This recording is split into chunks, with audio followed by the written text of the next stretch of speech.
What is the construction life? It's a 5 a.m. wake up, workout, shower, prepare lunch, send off the family, hop into the work truck, call the crews and suppliers, arrive on site, organize, prep, build, have fun, wrap up, end the day on a high note, head home, spend time with your family, prep for the next day, turn in, sleep, wake up, and do it all over again because you love what you do every single day of the construction life. Good enough will never be good enough for us. Check out the most listened to construction podcast online in 13 different podcast channels and listen to 61 countries around the world. Listen to conversations from real tradespeople, suppliers, sales reps, and clients sharing real stories about real job sites and real on-site experiences.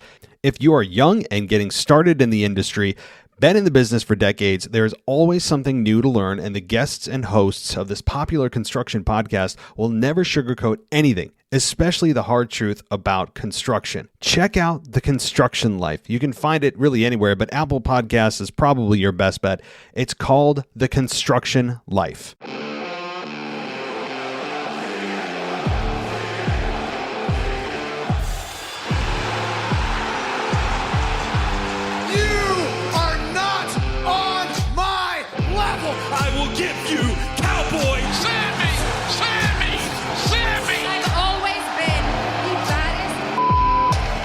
I came to AEW to dominate. Come on, Jeff Perry. Nobody is going to take this away from me.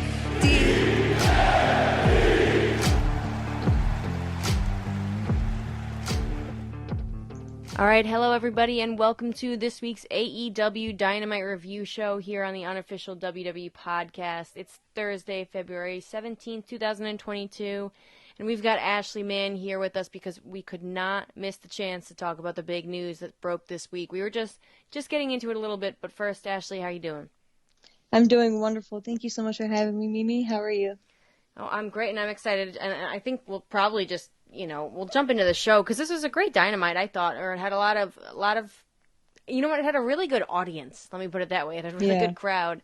That definitely elevated it. But before we get into the actual show from last night as a whole, I think we should just, jump right into it without further ado. There's so much to talk about. We were just kind of getting into it. I know you got your feelings about it. I have plenty of feelings about it as well. And I don't know where to start. I'm sure we're going to miss a couple points here and there. But Cody Rhodes did not sign a new contract with AEW. Obviously, if you've been living under a rock, Tony Khan released a statement on AEW's Twitter and Instagram, and then both Cody and Brandi Rhodes released their own statements, just, essentially thanking everybody they worked with. No information as to how or why or what the rhyme or reason.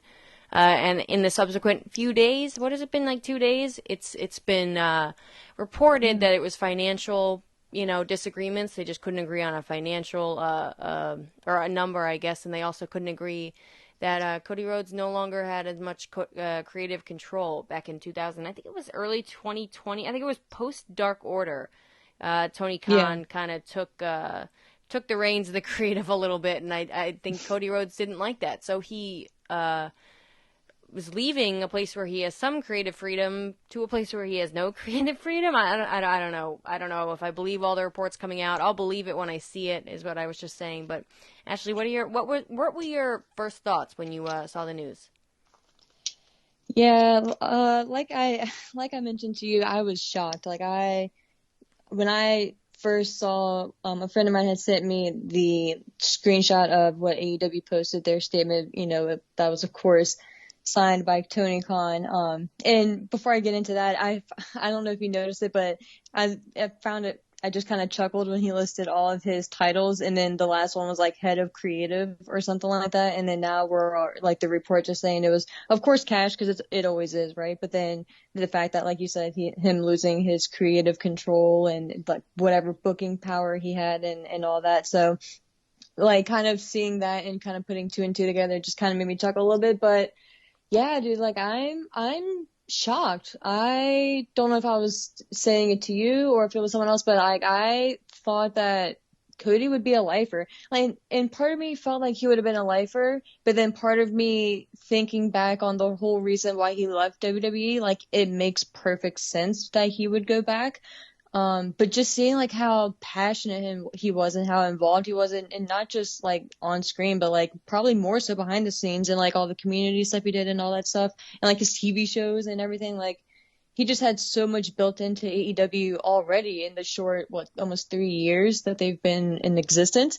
And for him to just be out already, like I'm just shocked.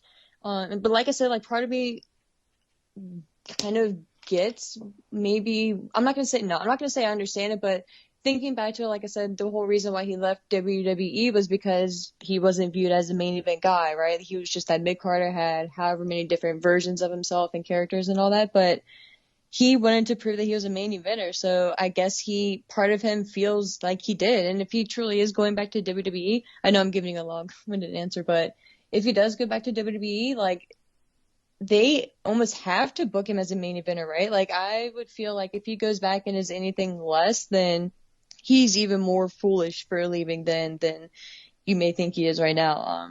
But I'm gonna stop there and let you kind of get out what you need to say because I know you have some feelings on it. Now you bring up an interesting point, and I think before before getting into kind of what he would do actually, you know, in WWE at all, the thought of like the actual just him leaving and what you're talking about creative control and you know him leaving WWE originally because he was not viewed as a main eventer. I didn't even think about it this way, but I mean he kind of tied his own hands with that stipulation, you know, back in earlier AEW history where he would never challenge for the title again. Mm-hmm. You like yes, I'm thinking about MJF and Punk right now. Like you can absolutely still do big, seemingly main event stuff outside of the title picture, but the whole point of this whole thing is to be fighting for that.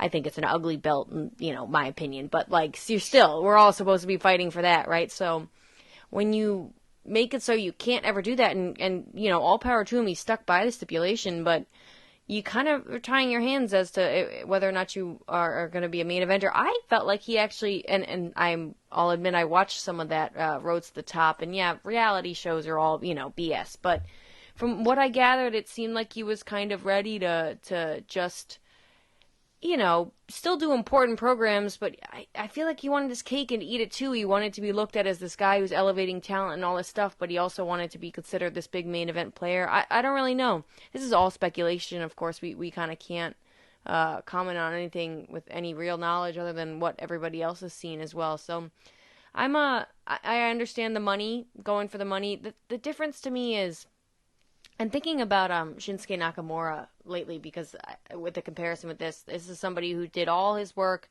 you know, his more celebrated work, you know, in Japan and all over the world, really. But and then he came to WWE, and now he dances with Rick Boogs, right? And the guy seems to be perfectly happy.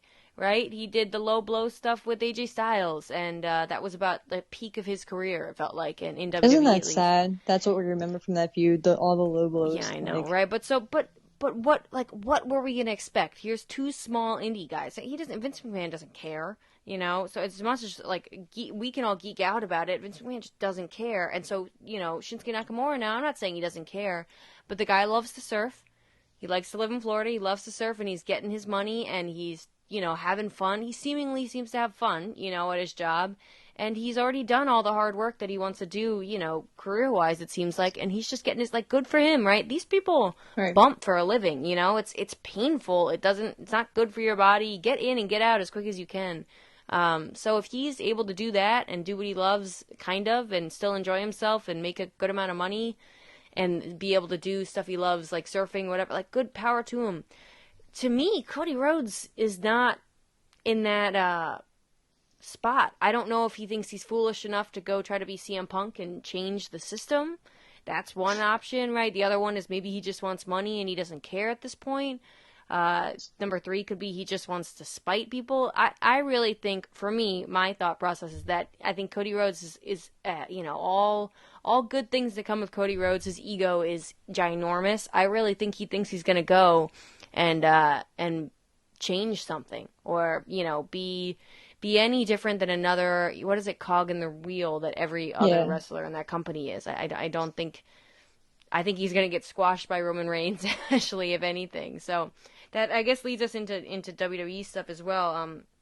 I'm curious to hear your thoughts as to what you think he's going to be like in that company. What is he going to be, a heel, a face? You think they're going to push him like a main eventer? You think he's going to get squashed by Roman Reigns or Brock Lesnar? You think it's really going to work out? And so I'm gonna say yes, just because I'm being hopeful. But I can see it honestly, and part of me, and I don't know if I'm giving them maybe too much of the like benefit of the doubt or whatever, but I feel like Vince probably respects Cody so much more now and probably views him as like a grown man. And he probably views him differently now because if you think back on it, Vince has like a weird love for people who are in different companies or start different companies, That's like a with good Eric point. Bischoff, right? Like if you think of all the crap that Eric Bischoff put Vince McMahon through, and what was it, a year and a half later, 2 years later, after everything folded, he was in WWE as the general manager and in a prominent role, you know, like say what you want, but I personally, like, I think it went very well. Like Eric Bischoff, like in my opinion, was a very good character in the general manager role because it was believable, especially with all the stuff he did with Stone Cold. But that's, you know, all that, a whole nother story. But with Eric Bischoff, he brought Jeff Jarrett back. Like he's brought back so many people who have done so much more. So and respected them, you know, like it's a weird thing, right? Because like I feel like with Vince, like you almost have to leave, prove yourself in a way or grow and then come back, and then there's like a different side of him or of yourself that is presented to Vince. So I think that he'll respect him more. Now I don't know if it's gonna last though. That would be my main concern. Like I can see Cody coming in, and to me, and this is gonna sound crazy, but what I would do is first of all, he has to come in and be a main eventer. But to me, I feel like his first appearance, you kind of have to see how the fans are going to react. And I personally feel like WWE fans are going to just cheer him like he's like the second coming and just like view him as like a god almost. Like, and I could be crazy, so please tell me if I am, but I feel like they're going to fully embrace him and it's going to be this cool thing and it's going to have like this energy to it.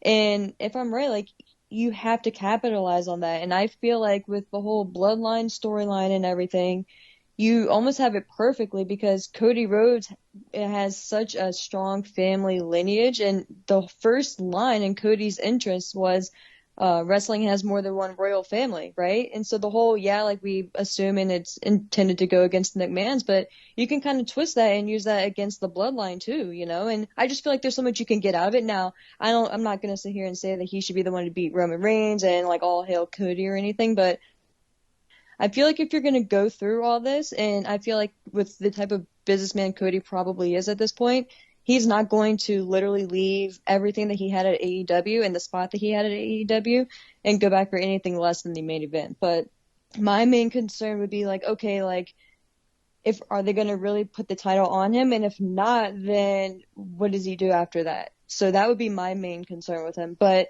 again, like I'm not even saying that I'm for all that, but that's what I feel like you have to do. Like just all the stories and everything, and just how Stone Cold Steve Austin was just rumored to come back at WrestleMania like the day or two before, and that's not even like the main focus point right now, and that's crazy, right? So I just feel like with everything and all the hype behind this, that you just gotta capitalize on it at this point. Yeah, absolutely. I thought about that too. I mean, he like out Twittered Stone Cold Steve Austin. You know what I mean? Yeah, it's crazy. And good for him. And I'll be like, power to him again. I just think, you know, call me pessimistic, but I have no faith in WWE anymore. I think I hear you, and in another world where that company was not run by a 70-something-year-old man with, you know, a different take on the world. Let's just put it that way. Yeah. And people who actually cared about telling stories and a little bit of creative freedom where people didn't have to sound like robots, and in a place where, you know, crowd reactions were real 100% of the time and not this piped in stuff and whatever else. Like, yeah, this would be really awesome. Like, this is like our version, you know, yours and my generation, I think I can say, of like, of Monday Night Wars, you know, of people jumping back and forth. Like, it could be the first of many. I don't know. The problem for me is WWE, WWE or WWF at the time and it today are two totally different products. I really just don't think they care enough anymore. They are just a content company at this point. And that's why I'm on this podcast and I talk about the AEW show, not, any of the other WWE shows of the week, though. We have a bunch of great co-hosts that do cover all those shows, so you can definitely listen to them on the same feed. But, yeah, in a dream world, I'm with you. I like that, the bloodline thing. I think you're right. I don't think he would sign unless it was a really good deal. I don't think he'd be leaving AEW. I think his pride is definitely hurt for sure. I think that might be a thing. I think he's also living it up right now, being the talk of the town. But, this is just today. Wrestling news moves quickly. We are on to the next thing really fast. So I'm with you. I don't think it's going to last. I think hopefully he gets that kind of 90-day clause or something. I think it was for Kenny Omega or the Young Bucks, or so they offered it to somebody if you don't like it here, you can leave in 90 days kind of thing. I assume he'll get something like that. If he's smart, he will. And then I guess the last question is, does Brandy come with him? Or excuse me, Eden Styles? Yeah. Oh God. I mean, before I read some stuff, I would have 100% said yes, but I read some reports that Brandy wasn't really interested in going to WWE, but I don't know, because also before AEW was even a thing, when he was he had just quit WWE, not released, but when he just went on the indie scene, there was a whole bunch of people saying that he wouldn't sign with Impact Wrestling unless they agreed to have Brandy under a contract as well. So I don't know if that's changed now that, and they do have a family now, right? They have a child at home. So maybe she's content with staying at home right now or whatever. She doesn't want to go to WWE. I don't know. Maybe she's just not even interested. Maybe it just purely is a Cody fascination at this point. But I assumed, when I first heard the news, I would have said, 100%. And to me, it would make sense, right? I feel like Brandy is a good character, and I feel like she is in my mind, they're kind of like the Miz and Maurice. I just feel like she complements Cody so well, and I feel like they're a good pairing, and it just kind of amplifies him a little bit. But maybe in Cody's case, in comparison to the Miz, the Miz, in my opinion, needs Maurice a little bit more than Cody needs Brandy. So she's, I guess, not a necessity. But I just feel like, especially debuting and, I guess returning, it would be more impactful and a bigger deal if they both show up, and whether she stays after that, is different. But I feel like initially she should at least debut with him just to kind of emphasize it more. And that's the thing too, what direction are they going to go with this in? Is it going to be in what you mentioned with the promo too, and this is why it's kind of fascinating to me, if he does in fact end up signing with WWE, what is his first promo going to sound like? Is it going to be just exactly what he's feeling, or is it going to be scripted? Because it's a completely different company, right? AEW, you had your freedom to literally almost say exactly what you want, besides a few bullet points that you need to get over, but and Cody knows the system, right? He literally grew up in the system, so this isn't going to be anything new to him. But I wonder, what it's going to sound like, because we all at this point will be able to tell how scripted it is, you know what I mean? Or how much of it is truly from Cody. So I don't know. I feel like initially Brandy should at least be there. But what about you? And what do you think? What direction do you think he's going to go in if and when he does debut? I think I love your Miz and Maurice comparison. I think that's the same. I think that they are a better act together than they are separately. Absolutely. I think as a heel and as a heel group or a heel pair, they're way better. I think there's something about Brandy Rhodes that makes you want to boo her, man. I don't know what it is. It's, again, don't get me wrong, and there's nothing wrong with that at all. I say, my favorite wrestler in the world, Charlotte Flair, right? You just want to boo her. There's something about her that makes you want to boo her, and I think that's great. And you should run with that if you have that quality. Absolutely. So, yeah, I think it would be great. I don't think she's gonna go. You bring up a good point. Maybe he is going to do the Shinsuke Nakamura thing, and maybe, he's got the kid, or maybe he's doing the Brock Lesnar schedule, and so he could do a lot less dates than he was going to do with AEW. Maybe that's Or the even plan. like an Edge schedule, like Exactly. Edge is a little bit more part-timer than Brock, or full-timer than Brock, but obviously not full-time. So even something like that. Yes, I mean, even a Randy Orton kind of deal. Yeah. I thought if Cody Rhodes was going to be done in wrestling, he was going to go into politics. Yeah. And so And that's why I'm sorry, I didn't mean to cut you off, but that's why, like, at first I was like, well, if he's leaving AEW, he's probably going to do his politics thing, because that was always very important to him, or branch out into Hollywood and try to really focus on that. Like, but then, of course, when the whole WWE thing took off, like, I was obviously shocked by that, but to me, like, I don't know. How quickly do you think, and I know this isn't going to be all about Cody, but I guess last question from me to you about this. How long do you think, like, he would even sign with WWE, and how soon do you think he would join them? Do you think it's, like, within the next couple of weeks, or is it, like, after Mania season type thing? Like, yes is my answer to that question. Because I think he could be there, what's today, Thursday? He could be there tomorrow night. He's probably going to debut on Fox. That's probably what's going to happen. I wouldn't believe any of these things that we see online if a lot of the sources hadn't been so reputable and correct in the past. Right. But yeah, he could debut. Here's the thing, is I would say I don't see him going to Saudi Arabia, right? Because I want to think better of him. Yeah. I do. Let's just call it spade, right? I want to think better of Cody. But, I mean, he wanted more money, right? You get $15 million, or what do they make a show there? Like, I would go. I don't get, you know what I mean? If I were Cody Rhodes, That's I a would nice go. chunk right there, right off the bat. Exactly. Just the thing you're missing, though, there is you're not going to get the pop from that at all.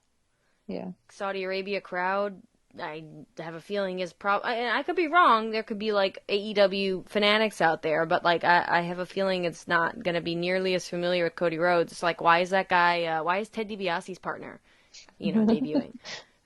So I assume maybe he signs for a couple-year deal, a couple years, 2-3 years, and I assume he also gets that 90-day clause or 60-day clause, whatever it is, that, he can leave if he's unhappy. I really think, though, this is like a notch on Vince McMahon's belt.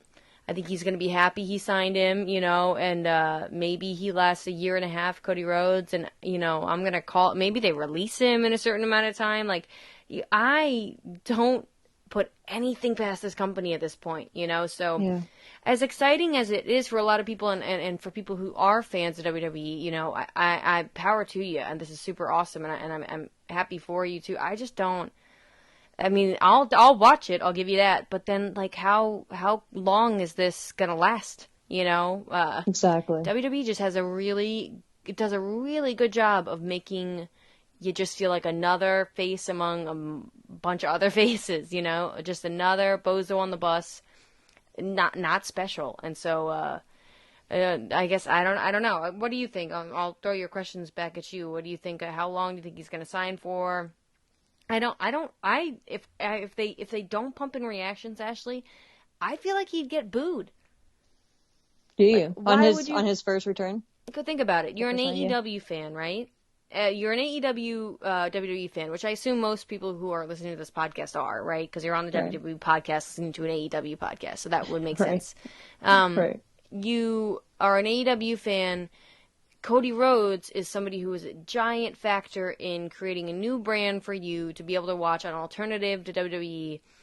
And he said all this stuff about how, WWE is crap, this and that, right? This is there's a new royal family, there's more, whatever you want to say. There was the whole throne thing, we all know.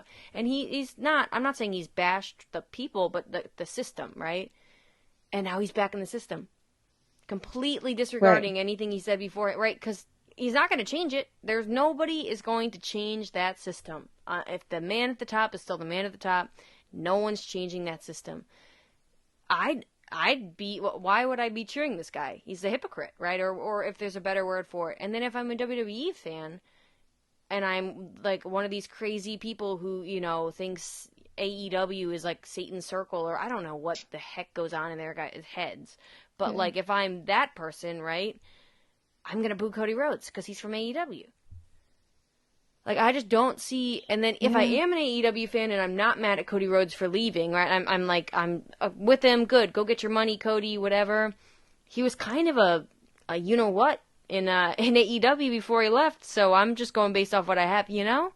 I definitely think there'll be a pop, but, like, I'd give him a week or two, I'd be booing him, and I guess it all really depends on who you put him against, so that's the logical perspective. The thing is, though, is I've given up on logic in WWE, so...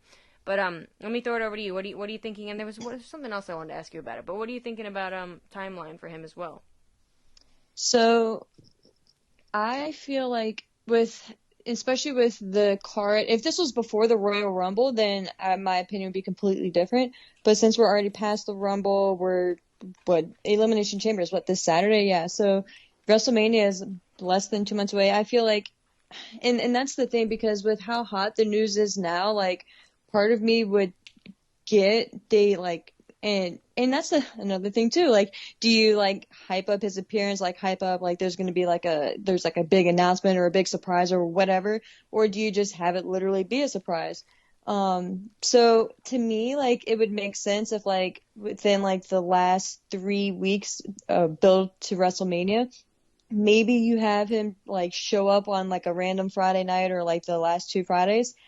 Make his appearance, let everyone know he's there. Maybe he has like, and that's the thing too. Like, it depends on how big of a deal they view him. Because I feel like you almost have to, even if it's not going to work, or the fans like crap on it almost right off the bat, you have to make it seem like it's a big deal. You have to put that feeling and that presence out there that yes, it's a big deal, regardless if it really is or not, or if it's really going to work long term.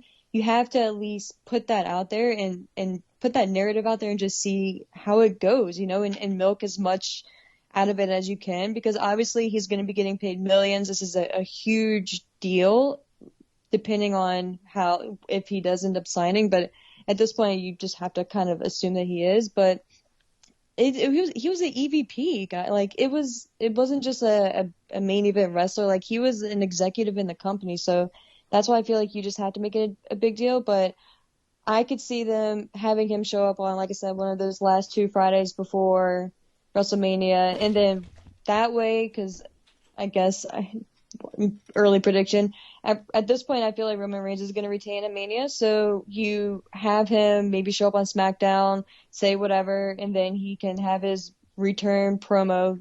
And then the following week, you have that angle right there to kind of lead you into SummerSlam and the next 6 months or so. So that's, to me, in my brain, like the perfect world for him, or maybe not perfect, but like the ideal setting and framing of him. But like you said too, I would not be shocked if he gets in there. It's a big deal the first night, the first 2 weeks maybe, and then he's just another person, and he's out there with your Austin Theories and Damian Priest out there and AJ Styles and all that. And it sucks to say, but you know, like it could go south really quick. But part of me, like, I guess the optimistic part of me is being hopeful that they recognize this, what a big deal this is, and they know that they don't have many stars, so they kind of have to force him to be a big star, even if he isn't perceived that way right off the bat. So ideally, I think that you could save him, or even for the Monday, the Raw after Mania, right? Like, that was always a big deal, so you could have him debut there, and that's where your most hardcore fans are going to be, because I would love to see that reaction, because like you said, that's going to be a nice mixture of, and probably predominantly like your AEW fans as well. So I would love to see the reaction, that first Raw, literally, pun intended, reaction for him on that night. So I think that would be cool and fun. But, you know, like you said, who the hell knows? Like, this could go sour right off the bat too. Yeah, absolutely. And I have a lot of hope, like, still somewhere in me. I have hope that, like, something's going to change. And this could be, you know, who knows? Like, here's the other thought, and I'll give you just two more questions for you about this, and then we'll talk about this last night's show. The first one being, you know, does he bring anybody else? And I don't mean it exactly like that, but does he go to WWE, end up happy there, and say, oh, you know, pick up his phone, hey, how you doing? You know, I don't know, probably not Britt Baker, right? That's never happening. Let's you and I hope on that one, right? But hey, yeah. who's some of the, even, I'm like thinking of names, and as I'm about to say them, I'm like, no, don't do that. Don't even say that out loud. Don't put that into the universe. Fine. But like your Young Bucks or like maybe a Kenny Omega, like someone like that. I don't know like, about that. Apparently, there's this big falling out, so I don't know about necessarily the Giant. I could Oh never. yeah, I that's could true. never see it. I'd be blown away if that. And the Young Bucks seem much happier. Maybe, you know, Ricky Starks or Dante Martin or And MJF. even an MJF. Yeah, hey, look what I did. I'm over here. I'm happy. I'm whatever. Like, come check it out. Wouldn't that be some crap if he was sitting here literally on AEW TV saying, "Oh, like it's gonna be the bidding war of all wars," and he ends up going over there like after all the innuendos, like that would just be something else. Yeah, it's the only person in my heart of hearts I could tell you would not go to WWE at this point, right? I would like to think Britt Baker and the Elite as well, but is CM Punk. You're probably never getting CM Punk back in WWE. I could never. I don't think he. I said it on the CM Punk on the podcast we did with Zach and Matt a while ago, talking about when he debuted. I was like, that's never the Hall of Fame. Not gonna happen. None of that's ever gonna. I don't think so. I don't know. You really think he's going? I think he would care less about a Hall of Fame thing at this point with WWE, but maybe for the bag, yeah. who knows? I don't think he really cares about the Hall of Fame, or maybe he cares, but that wouldn't be. I could see him for a short run though. Is what I'm saying. Like I wouldn't be surprised because before AEW was even a thing, like he did the backstage thing, and yeah, he was just signed to Fox, but he was still talking about WWE program. Like he was still getting back into he was pooping on it for lack of a better term. Well, yeah, but I don't know. Like part of me, like I don't think of.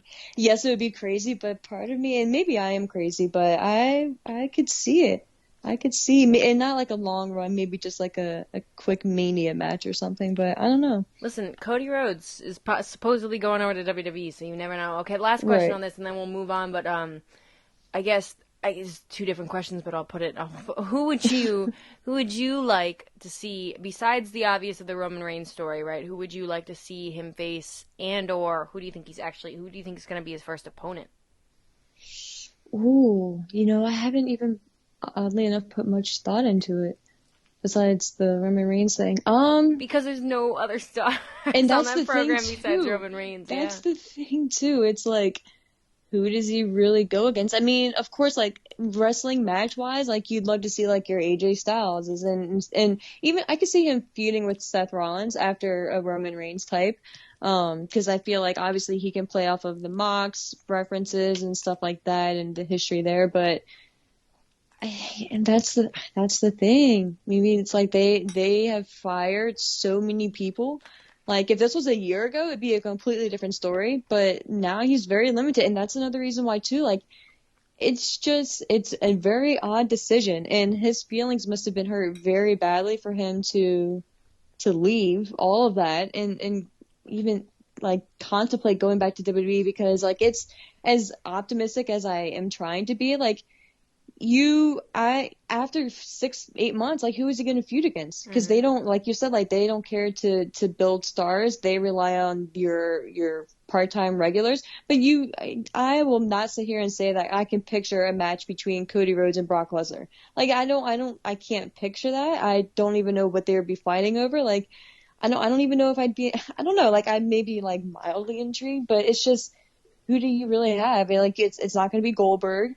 And then, I don't know. And it's not like I'm even like crapping on like the roster they have. It's just they haven't built them up as stars. Because I, would love to see a Cody Rhodes in like a Riddle match, a Matt Riddle. I feel like that would be a pretty good match. But I don't know. Like you said, like there's just such a lack of depth in the roster. You're so limited. I don't know. And it's sad, dude. It's really sad.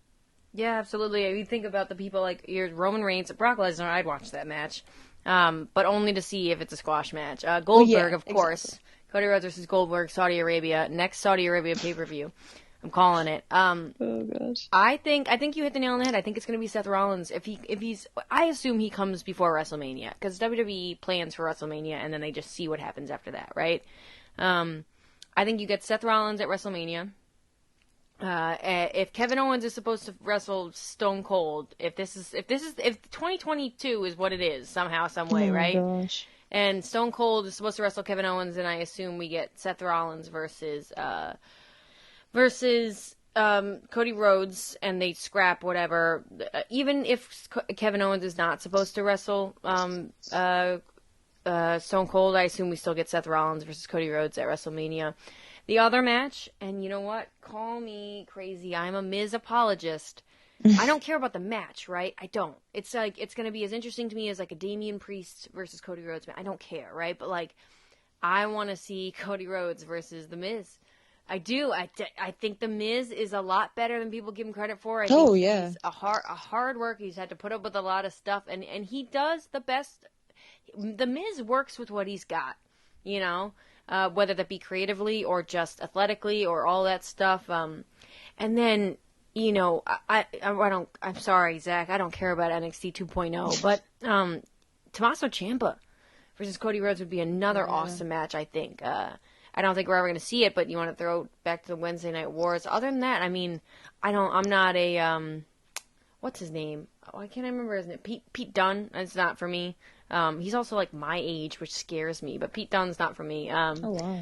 So I think the only match from NXT, the only person left in NXT that I'd actually be interested, besides Cameron Grimes, of course, would be interested in seeing him face is probably Tommaso Ciampa. But again, I think it's going to be Seth Rollins, like you said, and then I think you're getting a feud with The Miz, and then probably that, you know, will be like 12 months later, right? The downfall, and that's like, that would be what, about 8 months a year into his run, maybe if that long, and that'd be the downfall. A good match with Damian Priest 7 times on Raw. I hate to be that person. I don't, and you know what? Prove me wrong. Right? Like, please prove me wrong, because it just means better entertainment for me. I'll take it. You're not, like, sticking it to me. You know what I mean? Right. All right. Yeah, what do you it's say? wild. Let's get into the show, because we hacked it out. Of course, everybody on Twitter, too, you can follow her at Ashley Mans. Do you have an S on the end of there? Yeah, it's at Ash Mans, yeah. I couldn't do Ash Man, so I just had to throw an S on there. You made yourself plural. I love that. Yeah. And then it's at Mimi Burris. Yeah, I'm curious to hear everybody else's thoughts on all this, too. You know, obviously Twitter exploded, but I always feel like a day or two later is kind of when you hear a little bit more. And I'm curious to see what else is going to come out about this. I think the man's butt hurt and took his ball and went home, and he's going to be unhappy in 3 months, and then he's going to go have to sit on his millions of dollars in Atlanta, Georgia, and, like, you know, with his bus, do his Go Big show and whatever. Yeah. I don't hang out with Snoop Dogg, maybe. Who knows? And Shaq. Yeah. Maybe he'll find Shaq. Maybe he'll finally fight him.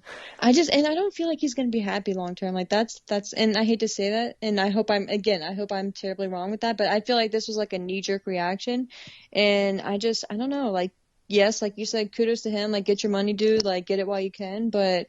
And I'm sure WWE just made $1 billion last year. Like, they're just throwing out money. Like, they don't care right now. So time-wise, it probably makes sense. But, like, emotionally, like, I don't feel like he's going to be happy there. I feel like he's going to realize he made a mistake. And that sucks, you know? Like, I'm not hoping that I'm right. I hope I'm completely wrong and he's the happiest he's ever been. He's whatever, you know? But, yeah, I have a bad feeling long term. First year, probably okay, but after that, in the years even pushing it. Yeah, I was going to say, you're being generous for me. You know what? I figured it out, actually. This is what's going to happen. He's going to debut in Saudi Arabia. He's going to... You know what? Oh, that reminded me, actually, in all seriousness, Drew McIntyre. I'd like to see that match. I would like to see that match. Oh, yeah. That'd be a good story, too. It's, you know, throw Baron, the Happy Corbin story or whatever out in the bin. I don't think anybody's going to care about that. But, and you could do that at WrestleMania, too. I think it's going to be Seth Rollins, though. But Seth Rollins is a WWE guy through and through. But I could see Saudi Arabia. We got Goldberg versus Roman Reigns, right? And then you hear all the lights go dark. And up on the top of the ramp, there he is, Cody Rhodes, but he's the Fiend. Oh my God! And he's holding a Lily doll. Oh my and then he pops out in the chamber with Alexa Bliss, and he's the surprise entrant. Did they already announce the surprise entrant? You keep up better than I do. For the women's chamber? Yep. Yeah, it's Alexa Bliss. You know what? I don't know. I think it's a red herring. It's going to be the Fiend, Cody Rhodes. That's my prediction, guys. I'm calling it now. I know I like the higher bets, but I see it happening. Oh God. Maybe he'll debut in that box. Well, I mean, anything that debuts in a box gets over, so. Exactly. Pull a Sting and Alexa Bliss, who did it better, the debut in the box. All right, let's get started on this show. So, this show starts off with another promo. Again, I think AEW is a little, like, experimenting with this sports entertainment. I hate to call it that, but I don't know another way to put it. But a little bit more sports entertainment-y formula with the show. You know, we are not gone the days of the first opening match, but they're definitely changing things up, and I applaud the efforts to, like, spice it up. I'm all for, you know, a little change here and there and experimenting. It keeps it so things aren't stale and you figure out more stuff that works. But we opened up, no CM Punk entrance, sadly, but I'm sure you can watch that on YouTube. AEW is so weird with that stuff. We opened up with CM Punk sitting crisscross, applesauce, spoons in the bowl, front of the in the middle of the ring, and he talks about his match with MJF is now going to be a dog collar match. Some awesome lines in here. Will you be my Valentine? With the throwback to Roddy Piper. It was a S&M kind of looking dog collar. I'm not gonna lie. This was a little bit. It was a little bit spicy. And then obviously calling out MJF because he says he wants to speak to him eye to eye, and MJF is speechless. CM Punk holds up that picture, that, like, legendary photo, right? I want Bayley and John Cena to feud now. Because I don't know if you've ever seen that photo. I just want them to do it. Every young wrestler, has ever taken a photo with another older wrestler. But he shows that photo and says another great line about how that was the best night of his life, or day of his life. This is gonna be the worst day of his life. Like a blood-stained canvas, and yeah, we're doing the dog collar match at Revolution. And MJF, like I said, speechless, walks out, has nothing to say. I'm going to throw it right over to you first, Ashley. What did you think about the opening segment? What are you thinking about the twofold question?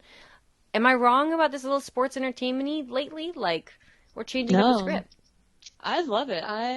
Because I feel like the way they are doing it, and for whatever reason, like, I just really enjoyed last night's episode. Like, I feel like the whole 2 hours was just really enjoyable. And I don't really know why, because, I mean, we've had bigger shows recently, but this one, for whatever reason, just stood out. And 2 promos, and I'm not going to jump ahead, but I'll just stay on CM Punk right now. But to me, 2 of my favorite moments from last night were 2 promo segments, and the first one was with Punk, and I loved how they started the show with him already sitting in the ring, and I, of course, love seeing the entrance, but it was a cool change, right? And it saved some time too, I'm sure, in the show, but it was a nice change to have him sitting in the ring, like you said, crisscross applesauce, and the way he started, this was probably one of my favorite Punk promos since he's been back, maybe even like top 3, because the way he started off, it was a callback to his old original CM Punk character, right? The straight edge and everything, and just the way he laid out the entire story and the entire idea and concept and build to, of course, the reveal of it being the dog collar match. And like you said, with him asking MJF to be his Valentine, with the callback of Roddy Piper and Greg Valentine's match. I think it was Starcast 83, I think. Starcade. Starcade, yeah, not Starcast. At all, Starcast. That's pretty good, no. I think it's 83. But, like, people don't know that, you know, and that's for the nerd, right? Like, that's for the wrestling fan nerd. The kinky dog collar is for all the other people watching. Right. But yeah, like, I just loved all of the throwbacks, and even if you didn't know that it was referencing anything else, like, it still made sense with Valentine's Day being so soon or so recent and everything. So I just loved, like, everything about the promo, and like you said, the way he ended it with the picture, it was just perfect. It looked like it was like the original picture too, which made it even better. Yeah, I don't know what they did with that. Yeah, but even with MJF, like, this was one of my favorite MJF moments too. Like, the way his facial reactions and the way he came out there and just stood there, and you can tell that he was really just immersed in just digesting and really thinking about everything that Punk just said and laid out, and like, oh crap, like, we're really going to be in one of the, like, most brutal matches out there. And it's a complete different style for MJF. So him not saying anything and dropping the mic and walking to the back, I think was perfect. Yeah, I mean, MJF can act. Him and Wardlow, right? It's the facial expressions. Like, we know, I think this was like, the cool part about this whole thing, and CM Punk, I won't, repeat, you covered it all, right? Really, really just, what's new? CM Punk's good on the mic, you know what I mean? And is thoughtful and thinks through these details, and obviously this has been a long, like, little teases throughout, until now, like, long-awaited details and reveal as to what this was going to be. Because we had a feeling this was leading to Revolution, right? But MJF, like, who not only is going against another person who's probably one of the greatest on the microphone, right? But, like, says the most by not saying anything in this promo. This is one of, like, I'm just saying this be pedantic, but, like, this was one of my favorite MJF promos of all time. And he didn't say a word.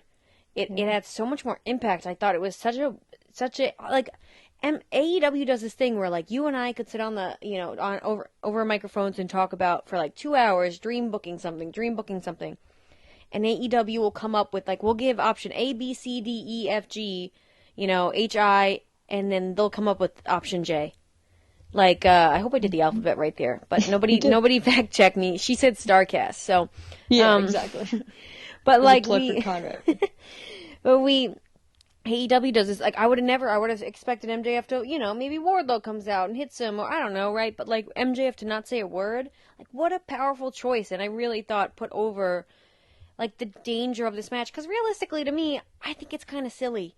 I like that they're both old. This is like a very old school professional wrestling, like, storyline. Good guy, bad guy, right? Bad guy cheats to win, bad guy runs away, good guy eventually, hopefully gets his vengeance. Probably loses 1 or 2 matches, and then bad guy gets the, and this is early predictions, but let's say CM Punk does win at Revolution, then you've still got the 3rd match. You don't have to do it yet. You know what I mean? But way down the line, if you want to, you could still do, the tiebreaker. So, I don't know, just really a brilliant segment. But the one thing I don't get, and the one complaint I'll have is, he talked about a steel cage a bunch, but he was like, oh, but Wardlow could probably still get through a steel cage, right? Yes, we like smart baby faces. Like, that's good. Like, the same old wrestling tropes of, like, I don't know, WWE has just ruined the steel cage match for me. But, But why does a dog collar stop Wardlow from interfering? You're listening to the WWE Podcast. We'll be right back after this short break.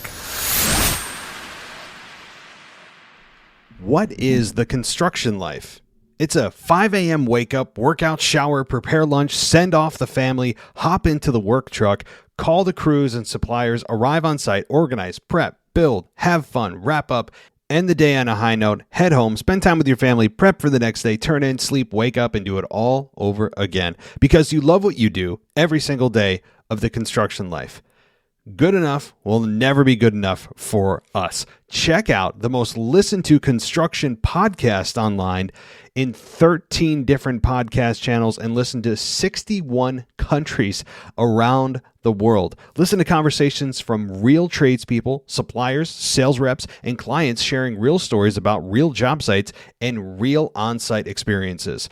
If you are young and getting started in the industry, been in the business for decades, there's always something new to learn, and the guests and hosts of this popular construction podcast will never sugarcoat anything, especially the hard truth about construction. Check out The Construction Life. You can find it really anywhere, but Apple Podcasts is probably your best bet. It's called The Construction Life. Welcome back to the WWE Podcast. Let's get back to more great wrestling audio.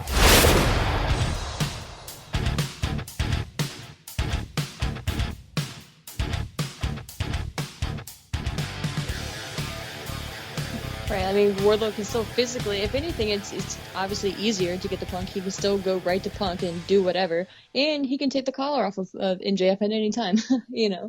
So, yes, I appreciate the obvious of calling out the obvious with the steel cage thing, but yeah, like, I would have liked him to say, like, like, oh, and by the way, like, all your minions are, like, banned from ringside or whatever, like, per Tony Khan, like, something like that, just addressing that. So it is just, you since you brought it up, like, oh, by the way, like, we're making sure we're taking care of it. Yeah, if you're going to bring completely. it up, you got to cover all your bases kind of thing. Mm-hmm. So funny for, like, two guys who are so detailed throughout this. This has been, it's weird, my favorite feud of 2022 without a doubt, but this is, like, gotta be top 1, 2, 3 maybe favorite feuds in AEW of all time. Yeah. Oh, yeah. And speaking of all time, this opening match was one of my favorite opening matches of Dynamite of all time. Lee Moriarty versus Bryan Danielson. They were in such a tough position with this because I don't know about you, like the wrestling fan in me wants to watch these guys wrestle for like an hour, but you also can't undermine Bryan Danielson by letting, like, I don't know. I thought the Lee Moriarty versus CM Punk match wasn't great. I thought it made CM Punk look really weak. And especially coming off, like, when he wrestled against Eddie Kingston, I thought he looked awesome. But I think the guys were both lost, and CM Punk just looked like he was out of his element, right? Bryan Danielson, this looked incredible in this match, and the story in this match was incredible. I'll throw it over to you first again before we get into it, but I'll just mention that spot where they were on their heads and like punching each other in the ribs. Yeah. And just I'll throw it over to you first because I have so much to nerd out about this match. Yeah, no, like I actually have to. I want to go back and rewatch it because I was just getting home when this match started, so I missed like the first 6 minutes. So you would probably be better at breaking it down. But the ending that I saw, I love this version of Bryan Danielson. I'm gonna say incredible. that. And we all knew, if you were a longtime fan of his prior to WWE, like you always knew, like you knew the American Dragon version of Bryan Danielson, right? And Daniel Bryan in WWE was good as well, and still one of the best in the world. But this version of him, like I feel like this is the best version of either Daniel Bryan or Bryan Danielson that we've probably ever seen. And I love the fact that it was a wrestling match. Like the match itself was just chain wrestling, and it was so great, and how stiff it was. Like it was, I don't know, I was just kind of blown away by it. And like you said, it was a very good comparison. Like this was probably my favorite Lee Moriarty match in AEW. Oh yeah. And like and I just hope that whatever ends up happening with Bryan Danielson and Moxley on screen, like I hope that Lee is one of the guys that Bryan kind of helps and coaches, because I don't know if you saw, like apparently Bryan has been training Jade Cargill as well. So thinking and just knowing that he's helping other talent, like it's exciting. So this match, it was just, from the parts that I saw, like it's Bryan Danielson, man, and it's amazing to think that he just went through a feud with the world heavyweight champion, Hangman Page, and he lost that feud, and now he's not really focusing on the title, but he still feels like a big deal. So that presence and star power, I feel like this was such a good acquisition of for AEW and Bryan Danielson, because of just all the different things that he would bring to the company itself. But man, like, dude is just on another level right now.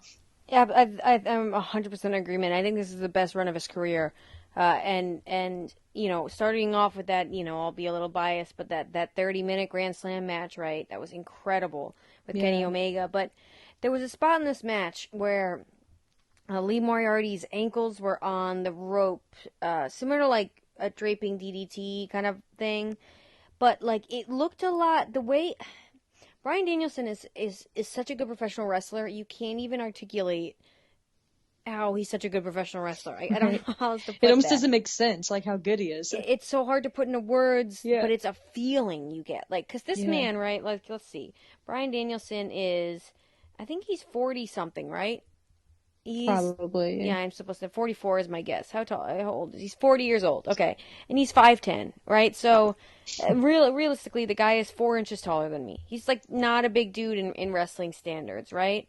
And he's not a big he's not super muscular either. Like, don't get me wrong, the guy's in shape, but he's like, and he's not the big steak eating, he's not the Butcher or the Blade, right? Right. But he's your vegan, 5'10", 40-year-old man. Just throw that out there. I am terrified of Bryan Danielson. Terrified. His violence, the streak of violence is so unique.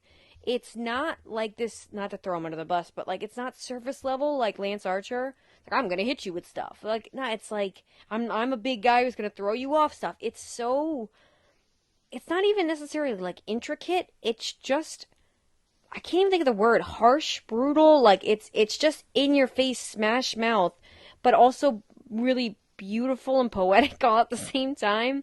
And so that when Lee Moriarty's ankles are like draped on the rope, you think, oh, he's gonna go for a DDT or something, right? he just knees him right in the side of the head. And it looks like, he cracked his head open, like concussion there on the spot. Like, it's like animalistic in a way. But it's as if you gave like a tiger, like a human brain. That's the best way I can put it. Like, it's animalistic violence, but it's so calculated so perfectly. He's almost like a robot, maybe. And it's so fun to watch.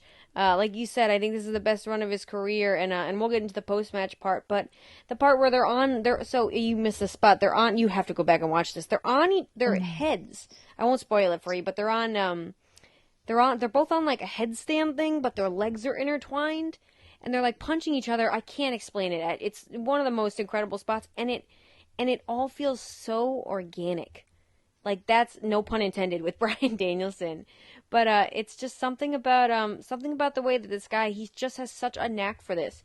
He was born to be, he really is the greatest professional wrestler in the world right now, without a doubt. He really is. Yeah, and like you were going to say, like he really is and was born to do this. And it's so refreshing because even as a bad guy, you still, that look in his face, like you still see how much he loves this and how much he wants to be doing this. Because first of all, he doesn't have to be doing this, because I'm sure the type of guy Bryan Danielson is, I'm sure he saved so much money, like he could probably live 3 lifetimes to be fine. But like he just, and medically of course as well, like he doesn't have to be doing this, and it's just so, that's another, I think, I just speak for myself, but for like me personally, like that's another reason why I always loved watching him perform, and even more so now in AEW, because you can tell he's having fun and he wants to be there and he loves what he does. So it's just another layer, in my opinion, that just kind of makes you invested in him and whatever he's doing, good guy or bad guy. Yeah, it's fun to watch a guy enjoy what he does. It's just like, if you're a good person, you like to watch other people be happy most of it, Yeah. And it's cool to see that light back in his eye. Exactly. Obviously, the ending of the match, Bryan Danielson doing what Bryan Danielson does best. Hits him with the running knee, Busaiku? I'm not even going to try. And then won't pin him. Nope, because he is the definition of a prick. And he goes, and probably a much worse word, but I'm not going to go through it. He does the stomps of the face, which, by the way, to me, like, they looked brutal. Specifically in this match. They looked awful. And then puts him in a triangle sleeper and does the big strong man pose. Just in a way that he's like, the thing about him is he's kind of a dork too. Yeah. So, like, you don't take him as this big muscly scary guy, so you almost like, I hate him. He's like, you shouldn't be able to do that. Not the way you are. You're like, he's so good at being the little man. I always bring it back to that Survivor Series match against Brock Lesnar. Yeah, being the little man, such a classic. Exactly, and making the big man look like the one who should be running scared. He makes Brock Lesnar look as high as Brock Lesnar's pitched voice is. You know what I mean? Yeah. No. Again, don't get me wrong. I love big banter Brock right now, but like he makes him look like a little. He plays like a giant in a movie. He just has no. Bryan Danielson has no right. And speaking of having no right, the next segment after the match, obviously. He gets on the microphone, says he wants an answer from Jon Moxley. We hear the music. Jon Moxley comes to the ring through the crowd, as always. And Moxley says that just so beautifully. He talks about a match they had way back in the Indies and how Bryan Danielson's plane was late, but he still came to the match. I just picture Bryan Danielson, like he just comes in his gear, says, all right, let's just like get this over with. Like he just gets joy out of being, beating up some random like indie kid and then just leaving and going on to the next show. Like you said, he doesn't need to be doing that. He just genuinely enjoys violence and hurting people, like obviously in kayfabe. But, yeah. And then Moxley says that he couldn't think of a good reason to say no to Bryan Danielson's offer. So he's not saying no, but he's not saying yes. Or he's not saying yes, but he's not saying no. And then he says that he's going to leave it up to Bryan Danielson. And he says, I don't stand side by side with anybody until I bleed with them first. What a line. Referring back to Eddie Kingston, Darby Allin, any Jon Moxley has been ace since the beginning of since he entered AEW, but like on point, he is stuck with this. Jon Moxley doesn't have any friends, unless he's like gone through barbed wire with them. Yeah, and that last line, when I heard that, like, it gave me chills. I was like, oh, okay. And again, it just that's who he is. Like, like we know that he truly believes that, and we know that because we've seen it. Like you said, with the friends that he had, he's gone through wars with them. So hearing that and then seeing the reaction on Brian's face, like, it was very subtle, but again, just the look in his eye and like how he kind of like smirked just ever so quickly and then stopped really quick, but like because the first thought of it is probably like, okay, like he's getting to him, but in this sick way, like Brian is down for it, like I don't feel like it was like John Moxley had mentioned, like, oh, is it a matter of like you just don't want to face me type thing. Of course didn't say it like that. He said it much better, but I don't feel that way. Maybe a different, and of course with Brian against with the whole Dark Order and everything like that, like he was kind of toying around with them, but it's not like that with John Moxley. At least I don't feel that way. I don't feel this is as Brian is trying to avoid facing Moxley. I think that he probably kind of wants both too, and I'm sure that Brian is going to accept. But then it's a thing too, like, is it just going to be a strict wrestling match, or is it going to be like no DQ or whatever? Because obviously if you're going to want to bleed, then you got to allow them to bleed. So the type of match is going to be pretty fascinating to see as well. But yeah, like I'm down for it though. Like I would love to see obviously them go through war together and then come out. I don't know if you're going to actually shake hands, but be side by side at that point and start a little mini faction, because I would love to see that. And if it's what are the three guys that Brian had mentioned, or if it's other people as well, but man, and by the way, if they do start that faction, if you're not going to put Layla with Team Taz, and throw her in there with these guys, please. Like, oh come my on. God, what a good shout. I didn't even think about that. Come on. And, so, I mean, yeah. you said training Jade Cargill. By the way, I did not know that. I forgot to mention that one. That's a cool fact, and that's incredible for Jade Cargill. I don't know how that would work, but I think that's incredible for Jade Cargill, who's probably twice as big and weighs twice as much as Bryan Danielson. I hope we get clips. I know. I want to see the match. Give me the intergender match. Yes. I know. I assume this was the other thing you were talking about, the second promo of the night. That was your favorite part of the show. Yes, thank you for mentioning that. I meant to lead off with that. Yes, this was the second favorite, and I guess they're going to be tied for my favorite moments. Thinking about it, but probably in AEW's history as well. Like these two promos, for whatever reason, or these two segments, I'll say, just really stood out to me. I don't know again if it's recency bias, but we'll talk about this at the end of the year. But at least like right now, like they just hit me different, man. I don't know, but I think especially with this promo, that last line, and then Brian's like subtle reaction and just the thought of what the future can hold for them too. It's so exciting. Like, and I'm down for it. I hope it plays out exactly like that. Like I hope they go through war and then come out side by side and then just literally run rampant on AEW, because that's what Brian wanted to do, right? He wanted to pretty much win all the titles type thing. So I think that'd be fun, whether it actually happens or not, like if them winning the titles. I think it'd be fun to see and a fun story. Yeah, absolutely. I have no idea where they're going with this. I feel like we talk about predictability a lot with AEW, which is not a bad thing at all. Well, there's a good and bad version of everything, but right. But I feel like we talk about it when it's predictable a lot more. I have no idea where this is going. I don't see John Moxley in a stable. I just don't see it. It doesn't fit for me. But if you told me that you were going to pair Scorpio Sky and Ethan Page together, I would say you were crazy. You know?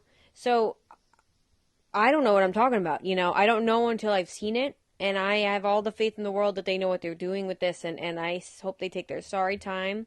And really, you think about some of these matches, like this was my favorite match of the night too. I don't think you're a shout. Like I think these two storylines going on right now are some of the best storylines ever in AEW. Not just because of the name values, right, but the actual content and the thought that's put through it. Obviously, all these men, or I'm thinking of MJF, CM Punk, Bryan Danielson, and Jon Moxley, obviously, right?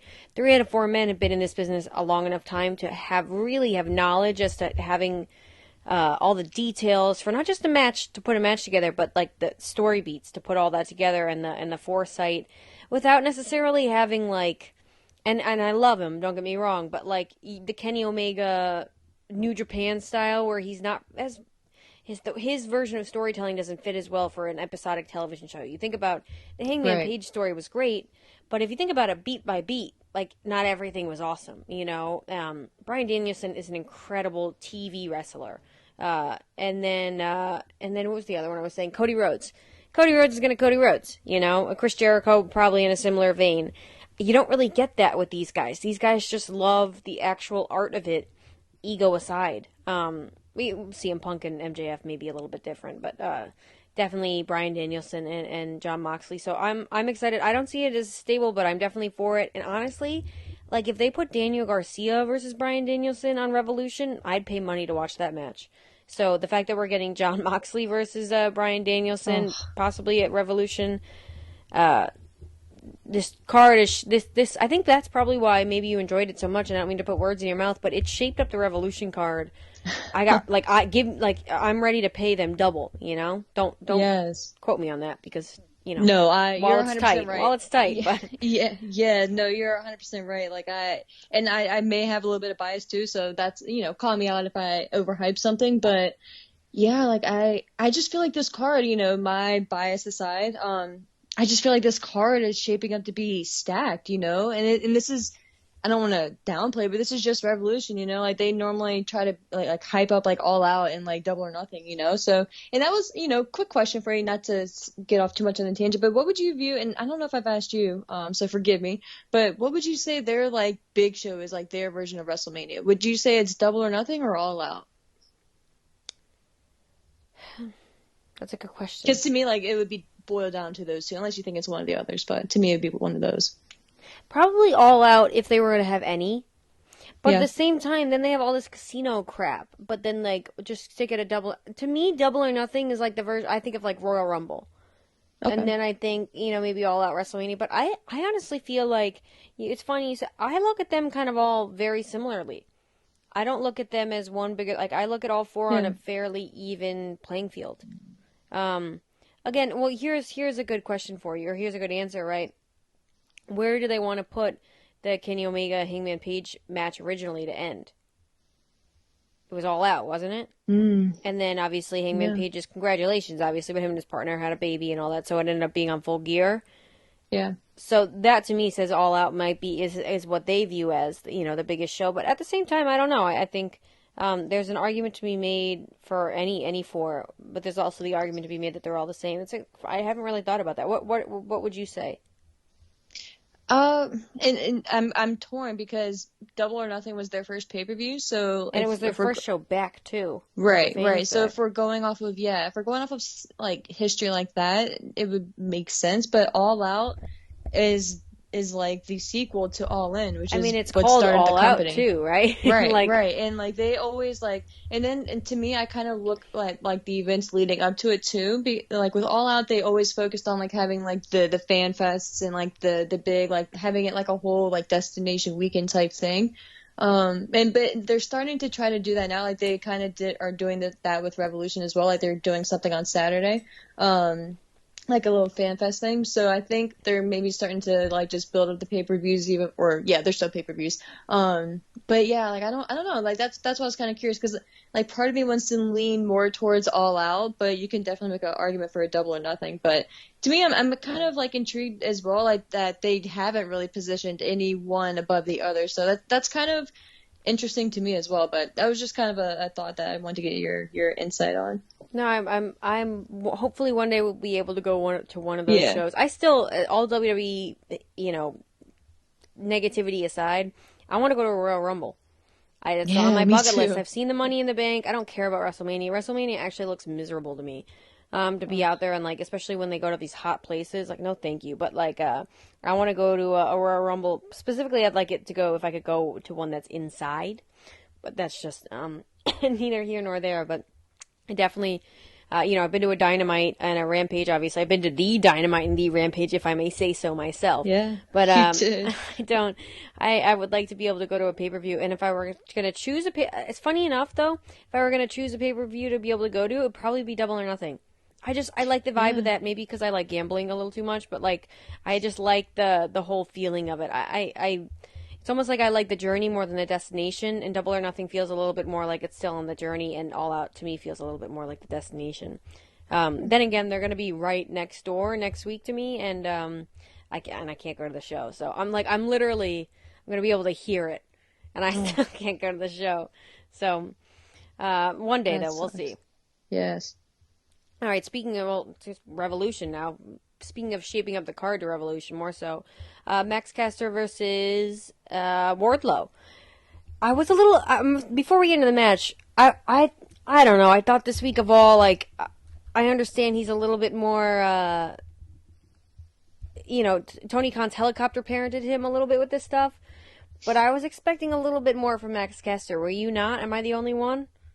Well, to be honest with you, I didn't even like the pairing for this match. Like, it seemed like, I mean, it's fine if you have two polar opposites, like, face each other, but, like, I don't know. Like, to me, like, with the Acclaimed tag team, like, I felt like they were trying to give them a little bit more momentum and build them up a little bit more. And with what you're doing with Wardlow, like, I didn't like the pairing. And I think that's, for me, like, my mindset going into it, I was probably a little bit jaded. But yeah, like, I wasn't really impressed with the match itself. And that's sad because, like, I enjoy the Acclaimed, you know? Like, I think Max I'm not gonna say like he's gonna be like the next main eventer, but like I feel like they're a good pairing to like the Acclaimed. I feel like Anthony Bowens is very good in the ring and Max is a very good mouthpiece.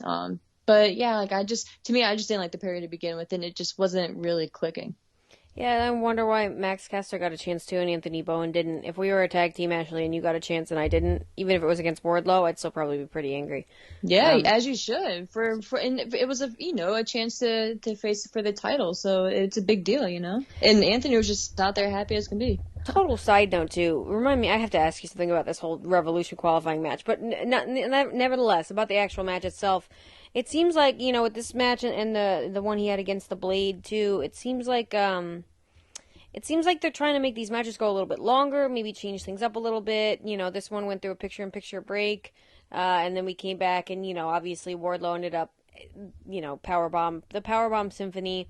The one thing I will say is I agree with you. I thought the pair was kind of funny, not necessarily for that reason. I think if you didn't do the Blade match, I just feel like this match suffered from that picture-in-picture break. I know it sounds silly, but to me, you lost me for a while. And I know there has to be commercials, but maybe you just don't make this match go that long. But Wardlow's facial expressions to me during the rap were worth the whole thing. You know, we talked about it with MJF. Wardlow can act. Wardlow is an actor, and I was almost as excited to see Wardlow's reaction as I was to see Max Caster's rap. But you know, I was a little disappointed in it. Like I said, where you know you call him a B word, you know what, and it's not very original. It's kind of like Ronda Rousey. I did see or heard about that Ronda Rousey to Charlotte Flair. Like, I want to face you. I had to say it. I couldn't. You know what I mean? Right. It's not very creative, but first, let me get your thoughts on the match, and then I got to ask you about this whole Revolution title ladder match TNT face thing. But what did you think? And what did you think about the match with the Butcher? It was the Blade, right? Yeah, I'm pretty sure it's the Blade. I don't know why, but like the names, I get them confused. Like I don't know why. I feel like it should be the other way around. I say it. Yeah, because he always comes out in an apron. You know what I mean? Yeah, exactly. Anyways, is it a little bit longer form Wardlow matches? Wardlow's not like your Braun Breaker or anything. Like, he is a seasoned indie wrestler, but still, they're giving him a little bit longer form matches now. I'm curious to hear your thoughts, and specifically on this match, obviously, as well.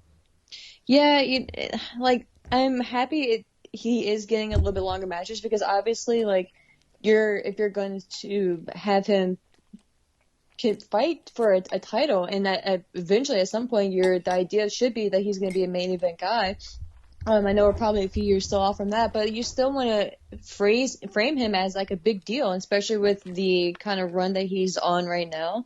So I am happy that this match wasn't just a complete squash, and they kind of went back and forth, and it just shows kind of Wardlow's, even though it wasn't a squash match, but it still kind of shows his dominance in a way, and just he just has a presence to him already, and like you said, like he is a good actor. He just, I hate to sound like cliche or whatever, but he kind of has like the total package. And again, I still think we're a good amount of time away from him being like in the main event scene, but I think he has a strong chance and a strong case to be made for like the TNT title. I just think that if you continue to push him, maybe not win the title right now, but maybe within the year, or maybe even closer towards like the end of the year, because me being biased, I want Miro to come back and win the title. I miss him so much. But yeah, like I think Wardlow is going to be like the real deal going forward. I could hear that in your voice. You broke my heart there for a second. You miss him so much. I do miss Miro. It's sad. I don't know. Well, is he injured? I honestly don't even know. Has he just been injured, or? I think he's just taking his time, Okay. making us miss him. Like, the best thing a professional wrestler can do is get off my television. You Yeah. know? Yeah. Because we start to miss him a lot more. So yeah, I hear you 100%. I think that I'm curious to see if Wardlow, if he does win this match, if he actually gives the chance to or if he's going to win the title. Does he give the title to MJF? Is he going to give the chance to MJF with this whole CM Punk thing and how it's dovetailing with it? I know we had the Keith Lee thing, and I'll ask you about that in a minute too. But you know what? Let me jump over to that first before this whole Revolution thing. I don't mean to go too off topic, but last week I didn't get to hear your thoughts on Keith Lee. What did you think? So I had a crazy theory, and I knew it wasn't going to happen, but I was trying to be one of those crazy conspiracy theorists out there and Isn't that Mary's job on this show? It is, but I took her spot in that role. But I kind of thought those, like, I was trying to make a case for it to be Jeff, right? Like, I had this whole mastermind plan laid out. So when it was Keith Lee, like, personally, I was just a tad upset because I knew, like, I was wrong, obviously, and I knew I was going to be wrong, but I'm just a massive Jeff Hardy fan. I just kind of wanted to be right. But I'm not going to say I loved the debut, but I think it was perfect. I think that's exactly what you do with Keith Lee. And I think I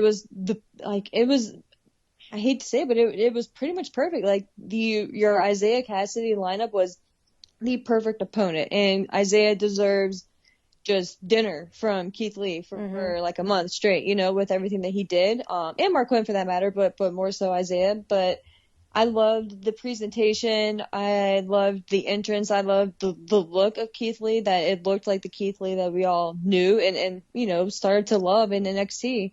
So yeah, like I was a big fan of it. And to me, it's really going to be interesting to see how they view Keith Lee, if he's just going to be like a TNT guy starting off, or if he's not going to win the ladder match and then kind of be thrusted into the main event scene. But with AEW, it's weird because they are such a story heavy company, and especially for the heavyweight championship, it's different than WWE, where like you can have a feud for a month or two, but then you can move right on to someone else that very easily and then not think twice about it. But with AEW, it's not like they really throw in random people. I guess you can maybe consider Lance Archer to be like a random opponent for Hangman Page, but for the most part, like, they always have a solid story for their opponent that they're going against. So while I kind of love to see Keith Lee like in the title picture, I don't really know how he gets in there right now. So that's going to be kind of interesting to me. But if I were to put, I guess, money on it, I would say he's probably going to be in the TNT realm for like probably the next year or so, and then go from there. And then I think he should, I think he'd be a good good champion rather too. I'd love to see him, and if you do have him win the ladder match, I'd love to see him win the TNT title and then him and Miro feud going forward, because I think you can get a good amount of time out of that too. Yeah, you really want this Miro thing to happen. I love it for you. I do, man. I'm hoping now. I want to will into existence for you. Don't get me wrong. I think Miro is really coming into his own, and I think he's going to get a huge pop when he comes back. Like, I think he's going to get a well-deserved pop when he comes back. And you know what? Maybe he comes back.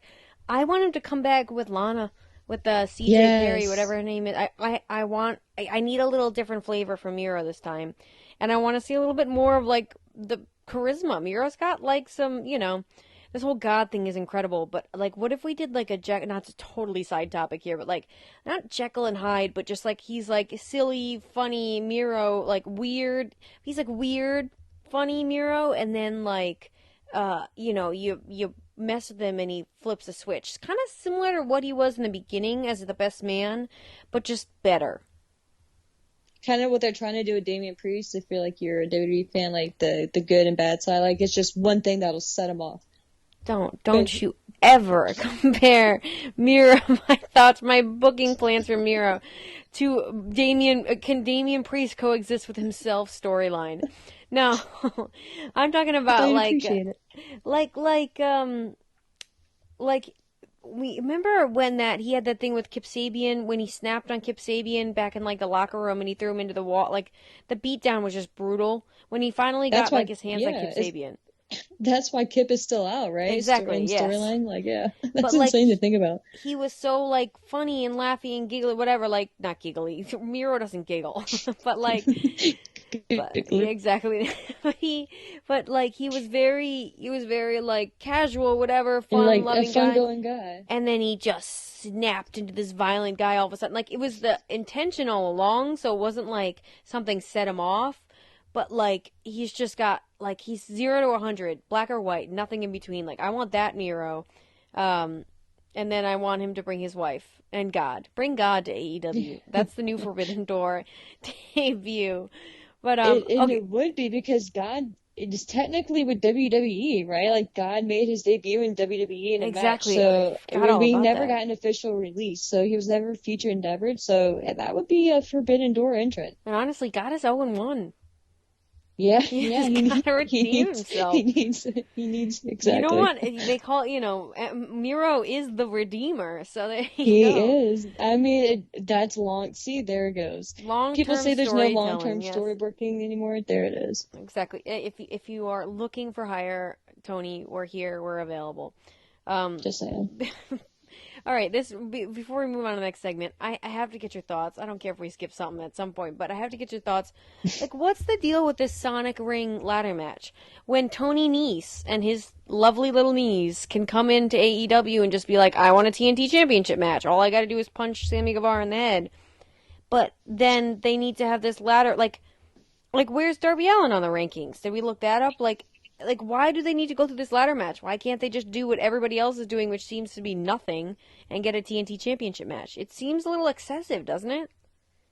Yeah, and don't even get me started on the rankings. You know how I feel about the rankings. But yeah, and yes, it really doesn't, and like you said, it really doesn't make sense at all. It's just kind of being extra just to be extra, which is fine, but it really, there is no sense. And not for nothing, like almost any debuting person can come in and just declare for it. And that was the whole idea for the championship anyway. The TNT title it was an open challenge essentially, especially with Sammy as the champion. Like that's always been the thing. So it's very strange that you have to go through all these qualifying matches, then go through a ladder match just to win a shot at the title that you can literally just say 1 week backstage on Rampage with Tony Schiavone that you want a title shot, and there you go. You know what I mean? So it is kind of extra. I feel like if you're going to do all this, it should be for like at least a World Heavyweight Championship match or something like that. But I don't know, like I kind of agree with you there. It kind of doesn't really make sense. And like just a random, like this one, for instance, Wardlow and Caster, like it's just a random match that in my opinion, just like the pairing just didn't work. Like it was a fine match. Like don't get me wrong, but like it was just kind of random. Maybe I'm missing something. Maybe there was something specific that happened that led to this, or the rankings, it does make sense, but I don't see it personally. Maybe everything is just happening on Dark. Maybe that's it. And we're just not watching enough. Maybe that's it. All right, so next up we had this Hangman Page segment. Poor guy, like, is just trying to, like, talk to Tony Schiavone, and then, he cannot. It's Lance Archer, it's Adam Cole, it's whoever. I just want to hear Hangman. I love Hangman. I just want to hear him talk for a minute without, like, I just want him to be Hangman for a second without somebody just coming in and needing to get their final word in. But, this obviously was the interruption by Adam Cole. There was one really good line in this where Adam Cole goes, "Get out of my ring, Schiavone." Like the way he said it, it was just like I got chill. I was like, "Oh my god!" I'd get out of the ring too, and then maybe want to boo him because we all love Tony Schiavone. But long story go away. They go back and forth. They had a couple good zingers back and forth and talking about other companies and champions. We all know the story. Nothing new really. And then Cole says that when they do fight, he's proud of him, and when they do share the ring one day, it'll be for the AEW World title, shakes his hand, and then walks off, but not happening because Bobby Fish, the guy with the greatest facial hair in professional wrestling, and Kyle O'Reilly, congratulations, the new father, beat up Adam Page, and then then security comes out. Oh, this is what happened, right? Security came out. Then the Dark Order come out to make the save, right? And then it's like, all right, segment over, we're going off the air, but AEW usually goes off the air right away, so it was weird to me that they were, like, staying on. And then 10. Like, Yeah. I'm sorry, I don't know what the 10 was on, but he all of a sudden just starts throwing these security guards around, like, for no reason, and it didn't even look good. He didn't even look like he hulked up or anything like that. He just looked like everyone was confused. Like, I don't know. Everyone in the Dark Order looked 10 was confused. Everyone was confused. Like, Adam Cole was confused. The security guards looked confused. Like, everyone just looked confused except for 10. He was like, just it was the funniest thing. I wish we could have seen his face to see like what he was like actually like. I don't know. Like, it was just bizarre when he started doing that. I was like, wait, is he like what did I miss? Like, why is he so angry? You know what it reminded me of? Do you remember that segment? It's just a real weird throwback, but it was Raw, and Drew McIntyre. It was before the Royal Rumble last year, I think, and Drew McIntyre was facing Goldberg, and it was like Legends Night or something. So Kelly and like Tatanka are hanging out backstage, having some punch, and Drew McIntyre's in the ring, and he what's it called? And he. It's like, it was nice to all these legends all night, and then Goldberg just comes out and is like, he's like, you have no legends, respect. Yeah. yada yada yada. Like, yes. What the heck are you talking about, Goldberg? And apparently they missed some segment, and that's why that happened. But like, it was just so weird and so random and so off. That's exactly what I felt like this was. Like, somebody was supposed to do something, and they missed their cue. Like, Vicky didn't come out to help Rey Mysterio win the match against Eddie Guerrero, right? Something didn't happen, and then 10 just went off. Yeah, it was so bizarre. Like, and it felt like it took forever, too. Like, as it was going on, I'm just like, like, somebody help these security guards. Like, someone just stop this. But it was very strange. Like, but it was kind of entertaining for that matter, too. Yeah, you know what? Like, things happen. It's not the biggest deal in the world. The one thing I didn't love is it was obviously to set up, for the Rampage match. And I don't know about you. I'm getting kind of sick of these, like, Adam Cole being relegated to Rampage, which clearly not, on the same level as Dynamite, despite the CM Punk debut. And there was one other thing about this actual segment that I liked, and then I'll throw it over to you. I like that Adam Cole calls out Adam Page's like lack of relationship on screen, at least with the Dark Order lately.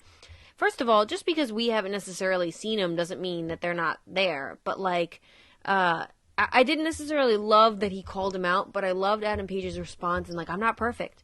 Like, I'm just another, I'm just another person. Like, it was very like, continue to be the relatable millennial cowboy. I dug that for sure. So. Yeah, no, I agree with you. I thought this was probably one of Hangman's best promos. Not his best, but one of his best. You were in a good mood, huh?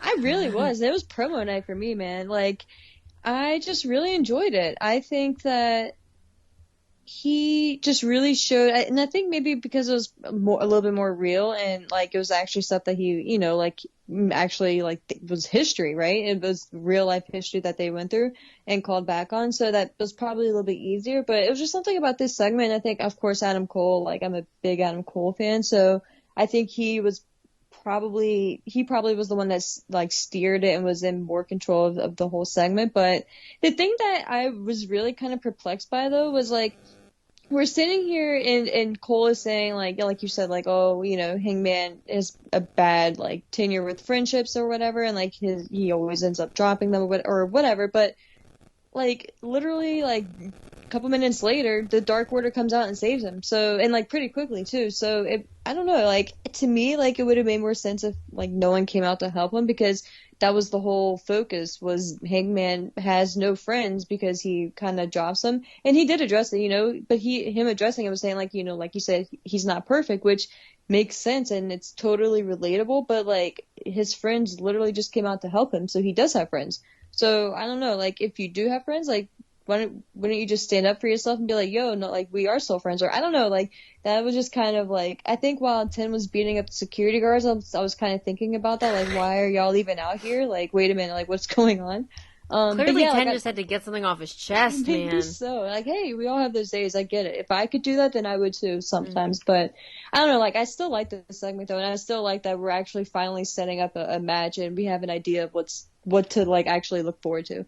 Yeah, I think this segment, it's funny, and I had the view of, like, I didn't mind that. I actually kind of liked the idea, and I might be reading way too much into it for him, but, like, that the Dark Order, I love the Dark Order and Hangman's relationship, but that the Dark Order still, like, love Hangman, even though he's, like, you know, sucks sometimes, because he's just a human being, and he's, like, you know, is, like, not the greatest human being, and admits to not being the greatest, but tries really hard to be a better human being. I don't know, just, like, I think I really relate with the Hangman character, and that's why I probably give it a little more leeway subjectively, but I can hear the confusion where you're coming from for sure. All right, let's move on to this next tag team match, because the Inner Circle, Chris Jericho and Jake Hager versus Proud and Powerful. First of all, let's talk about Jake Hager. Like, clearly, I told you, we were talking about before the show, Chris Jericho signed a new contract.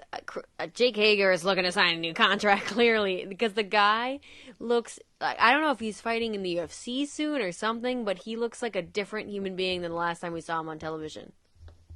And it's funny you say that because, yeah, he does look completely different. Like, he's definitely slimmed down a lot, and since his AEW, like, beginning and up to now, but for whatever reason, I started thinking back to the night when he cashed in his Money in the Bank briefcase and became the World Heavyweight Champion. I don't even know how many years ago that was, but I just remember, like, that picture in my brain of him just standing there completely serious. Like, the second he stood up, he was just serious, and the shot was just on his face. But I remember just thinking, like, when I was thinking about it last night, just, like, how beefier he was and how much, like, bulkier he was. And he was obviously so much younger at that point.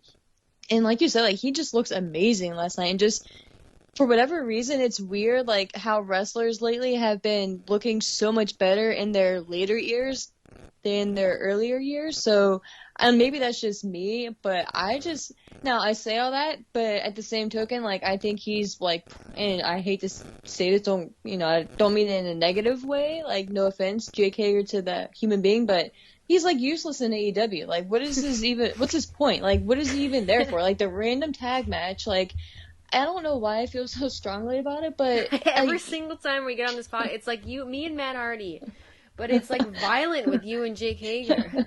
Yeah, and he's probably a fine person. Like, I really don't know much about him besides, like, obviously he fights, but, you know, like, I just don't see his point, especially if Inner Circle are breaking up. Like, I don't see it. Like, Chris Jericho, I mean, maybe he can continue to be his bodyguard or whatever, but, like, I don't know. Like, I don't know. I'm not going to get into, that's a whole other side topic, but and that's besides picturing him, like, after when he won the title and, like, how much he's changed physically, like, I was just thinking, like, man, like, why are you even here? Like, I don't know. I don't know. But it was a fine match, though. I'll hand it over to you. Why are you even here, dude? Go home. Go back. And I don't mean that as harsh No, as I it know, sounds, I know but, you like, did. storyline wise, I was like, dude, like, it makes no, like, I don't know, like, even in the Inner Circle, like, yes, he you just think stood about there. the biggest, like, probably the most influential faction in AEW history, besides the Elite, maybe, but it's just much more clear coat, like, of who's in it, you know. Jake Hager is a part of the fact. There's always got to be a Jake Hager. You think about it. Yeah, you're right.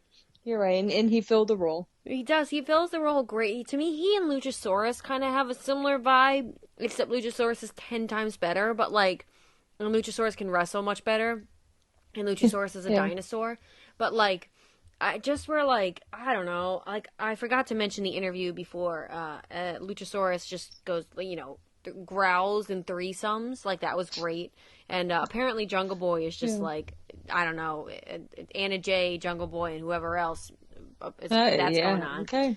And there was a good line, now that I'm on the subject, with Chris Jericho about winning battle royales. But what was I saying? Chris Jericho, Jake Hager and Luchasaurus, like I just, you know, it's that time when Jake Hager went championships, yeah, you know what I'm talking about?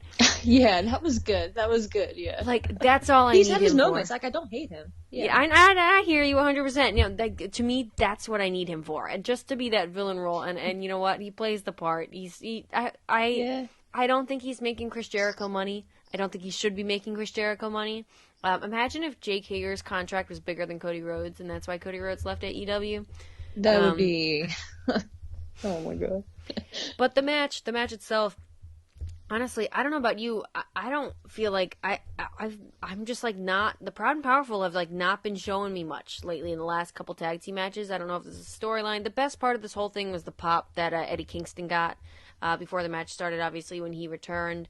But even the after the match brawl, I'll say Proud and Powerful won this match, but with a discus lariat. That's a tongue twister for me. But it was very anticlimactic to me. And then and the aftermatch, Eddie Kingston and Chris Jericho, brawl because Chris Jericho drop kicked him off the apron or something. But it was like a really weird brawl. They both like had one arm up in the air. Like, am I the only one who noticed that? No, it was strange. And even with Kingston getting on the apron, it was just like kind of awkward. Yeah, it was just like, I don't know, like I think maybe the timing was off there, but because I don't know, just like you said, it was just kind of awkward, and I don't know what it is, but I'm just not feeling, I don't know, like I kind of envision like the breakup kind of being a bit more, I don't know, heated or impactful, or I don't know, like I just kind of expected maybe something else with the outcome, and I think you kind of actually summed it up perfectly with saying it was kind of anticlimactic. I don't know, like I didn't hate it, but it was just kind of okay, and to me, like I love Eddie Kingston, so like you said, like the return and the pop that he got was cool to see. So I'm happy he's back, and I'm sure it'll lead to like a one-on-one match with him and Jericho, which is gonna be pretty interesting to see with like how like Jericho is now, to see him going against Eddie, and if that's gonna be a regular match or if they're gonna, have some like stipulation or something like that. But I don't know, like I'm kind of honestly ready for this to be over with and Santana and Ortiz just do their own thing now and just like really focus on themselves. But I do have a question for you, and I was thinking about this earlier when I was driving, and I don't know why, but do Santana and Ortiz have first names or last names? Like first names? Like Santana, I guess maybe could be the first name, but do they have like other names, or is it just Santana and Ortiz? That's a great question. Let's look it up right now. Because I mean, we know the tag name, like the Proud and Powerful, like that's in 2012, Angel Ortiz and Mike Drasnik formed a tag team. So maybe that's what it is. Angel Ortiz. I think in AEW canon. Yeah, Mike Drasnik is Santana. I think in AEW canon they're just Ortiz and Santana. But in EYFBO, I'm not familiar with Santana and Ortiz. That's why I'm not going to pretend to be either. But I know they've wrestled a lot more before. Wow, crazy how different they look too from like back just even like a year or so ago. I'm looking at Santana looks like much more defined. Like he looks like bulked up, like way better. He's really focused on like the past year, it seems. And even his face like looks trimmed down and everything like that too. And then Ortiz, his hair and everything, and he's in these. Oh, I'm just looking at a picture of them. Wow, crazy! If you guys want a trip, go look at a picture of Santana and Ortiz from like a year ago. It's wild. So I don't know. It seems like apparently it's yes, just but okay. I like Santana and Ortiz. I like Santana and Ortiz more than Proud and Powerful too. I don't love their. Oh yeah. I also don't love that they're painting their face every match. Yeah, I thought that was just like a special match, like a big time match, like as when they painted them. But I guess it's gonna be like a more. It's marketable, I get it, but it doesn't. I don't know. I think they're good looking guys too. I don't think they need to. Yeah, do they that. are. All right, next up, let's move on down because we are going. Well, we had a long. Cody Rhodes keeps taking over this stupid podcast. He's Matt's problem now, and your problem, I guess too. Yeah. No disqualification match. Thunder Rosa and Mercedes Martinez. There were a bunch of rough bumps in this match. Definitely. There was apparently in picture in picture. I can't pay attention. The ADHD and picture in picture are just like not a combination worth messing with. But Thunder Rosa couldn't get the table set up, so they put it up like they called. There were a lot of audibles called, I think, in this match. They put the table up like up against the ring, and there was a fisherman suplex, fire thunder. There was some move from Mercedes Martinez to Thunder Rosa through that table, and then the table like broke, but it didn't break, and then they slid down. It looked rough. And then the bump that Mercedes Martinez took to earlier in the match to the through the guardrail, I don't think that was supposed to break like that. maybe, but like it did not look like it. She didn't look like she was taking a bump, and so if they were improv and just improvising after that, power to them. But to me, I feel like this, like, it was like everything was working against this match besides the crowd. It was really cool to hear the crowd kind of on the side. So before we get to the post-match, which obviously was kind of more of the story, obviously Thunder Rosa coming away with the win with the, I forget what move she did, some move on a bunch of chairs. What did you think of the match itself? I enjoyed it, and I kind of agree with you 100% there. I feel like you said, like there was, for whatever reason, so much trying to work against this match, but it really showed the experience and like the professionalism and just the ability to react and adapt to when stuff goes wrong out of these two, because I think Mercedes has been in the business now for like almost like 20 years or something crazy. I don't really know exactly how long, but Thunder Rosa has definitely been around for some time now too. So I just really enjoyed it. I feel like it could have been a lot worse. So I think like these two ladies like deserve like, kudos, and like I hope they got like, a good little standing ovation to the back just for the fact that they were able to adapt and they made it look, believable. Like I really enjoyed it. I'm not gonna say it was like my favorite match or anything like that, but I think it was really good, and I think that the story, like you said, which we'll get to, that it ended up leading to was kind of really well told. But I think Mercedes Martinez deserves a lot of credit here, and I'm very interested to see like if she's gonna end up being like a face going forward, because I think the division kind of needs it and kind of needs her to be. I think she'd be a cool like good guy like face and just like powerhouse in the women's division. And I'd kind of like to see her go up against like a Jade Cargill and see like a little feud and match series with them. So in my head, that's kind of where you can go, but I'd be interested to see like what they kind of view her doing going forward. And because I think it's obvious now with Thunder Rosa being tied with Britt. So I hope they don't just like drop off Martinez and just like kind of put her to the side at this point. Yeah, I'm in agreement with that. I think I'm like a big fan of Mercedes Martinez. Like I don't think she gets nearly enough credit. And it's such a breath of fresh air to have a woman specifically in AEW now coming in who like isn't green. I hate to put it like that, but like she is a veteran, a signee in the AEW women's division who is just a veteran.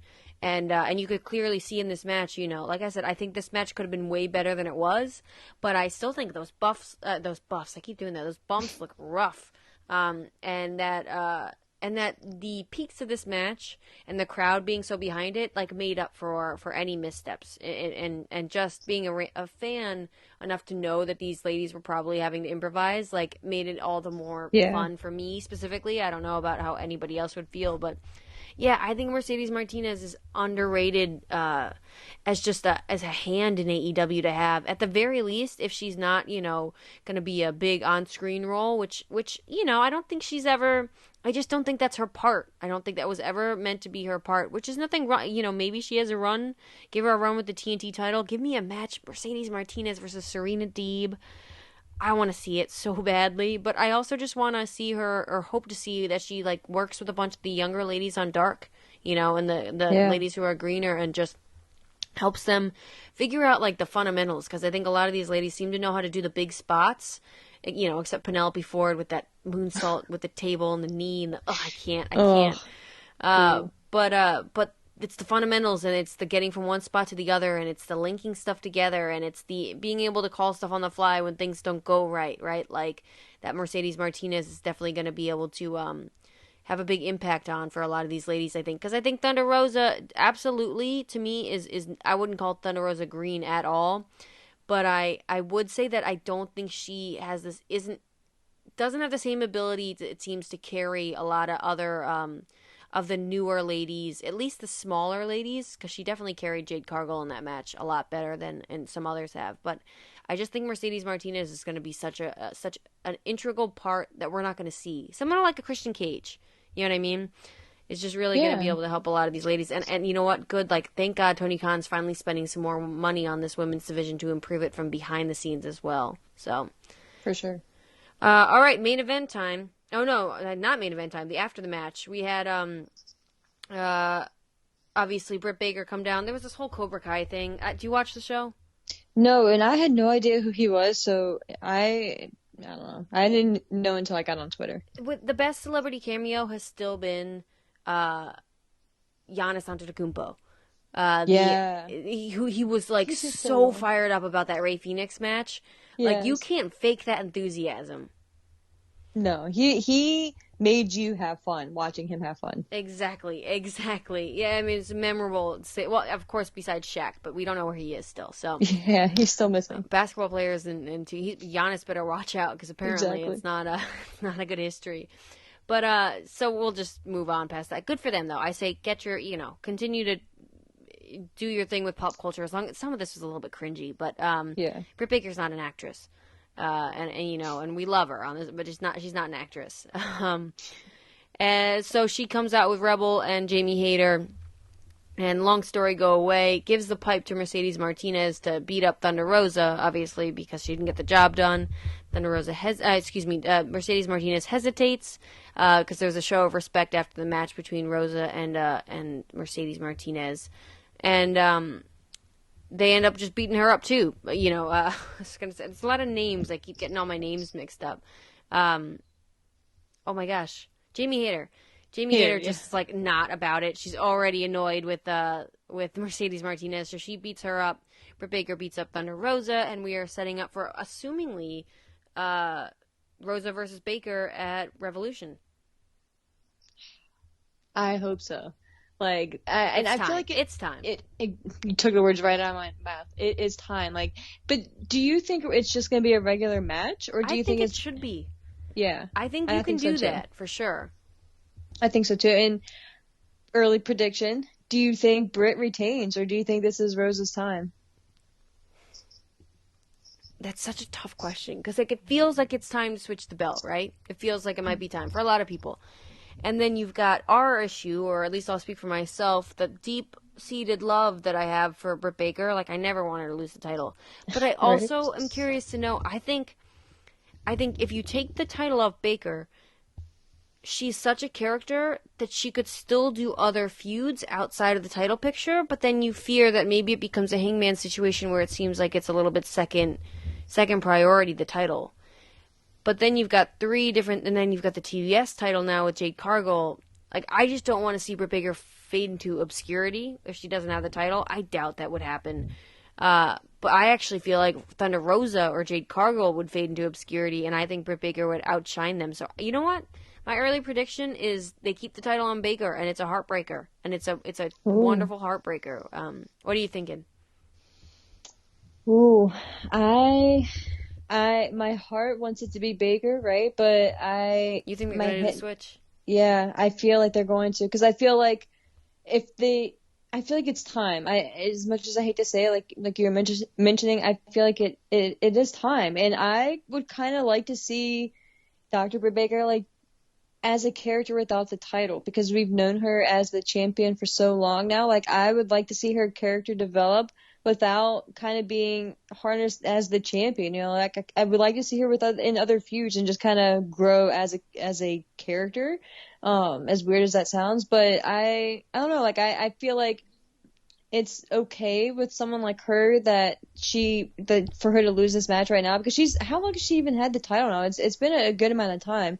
So I feel like now is kind of perfect, because worst case scenario, if I guess if you want to call it like experiment with Rosa being the champion fails, then you can always put it right back on Dr. Britt Baker. You could build up a random Dynamite if you need to, or whatever, but if you need it to happen before the next pay-per-view. But I don't know, like, I feel like it would be okay to kind of test the waters and see how Thunder Rosa does as the champion, and allow Britt to kind of grow in a different way. And like I said, you can always go back if it doesn't work. Yeah, I hear you, and in an ideal world, I think I'd agree with that. My fear is that AEW just doesn't have the infrastructure, like, as a company to have 3 major things going on in a women's division that gets 1 match a week, or 2 matches a week, technically. Yeah, true. I mean, it's personally myself, and I've said this before on the show, I think the TBS title is a huge mistake. I think why are you giving another title to a division that you're giving no time to? Tell stories and then build another title when it feels like they need it. Don't use a title to build stories that in a division you're already not doing that for. I think to now, when I see it, back at it now, to me, don't get me wrong, I like the tournament, but it just seems like something they need to give Jade Cargill because they weren't ready to pull the trigger with her at the title. She's too green for, the Jade Britt Baker situation. But I don't know. Like, I want to see more Nyla Rose on my television. And if you she's so funny too. Like, if you follow her on Twitter, she's the best. I'll never surprise. Like, just the greatest thing. I'm going to starting all my podcasts off with that. I have to make a new intro for this thing too. It's going to start off with surprise.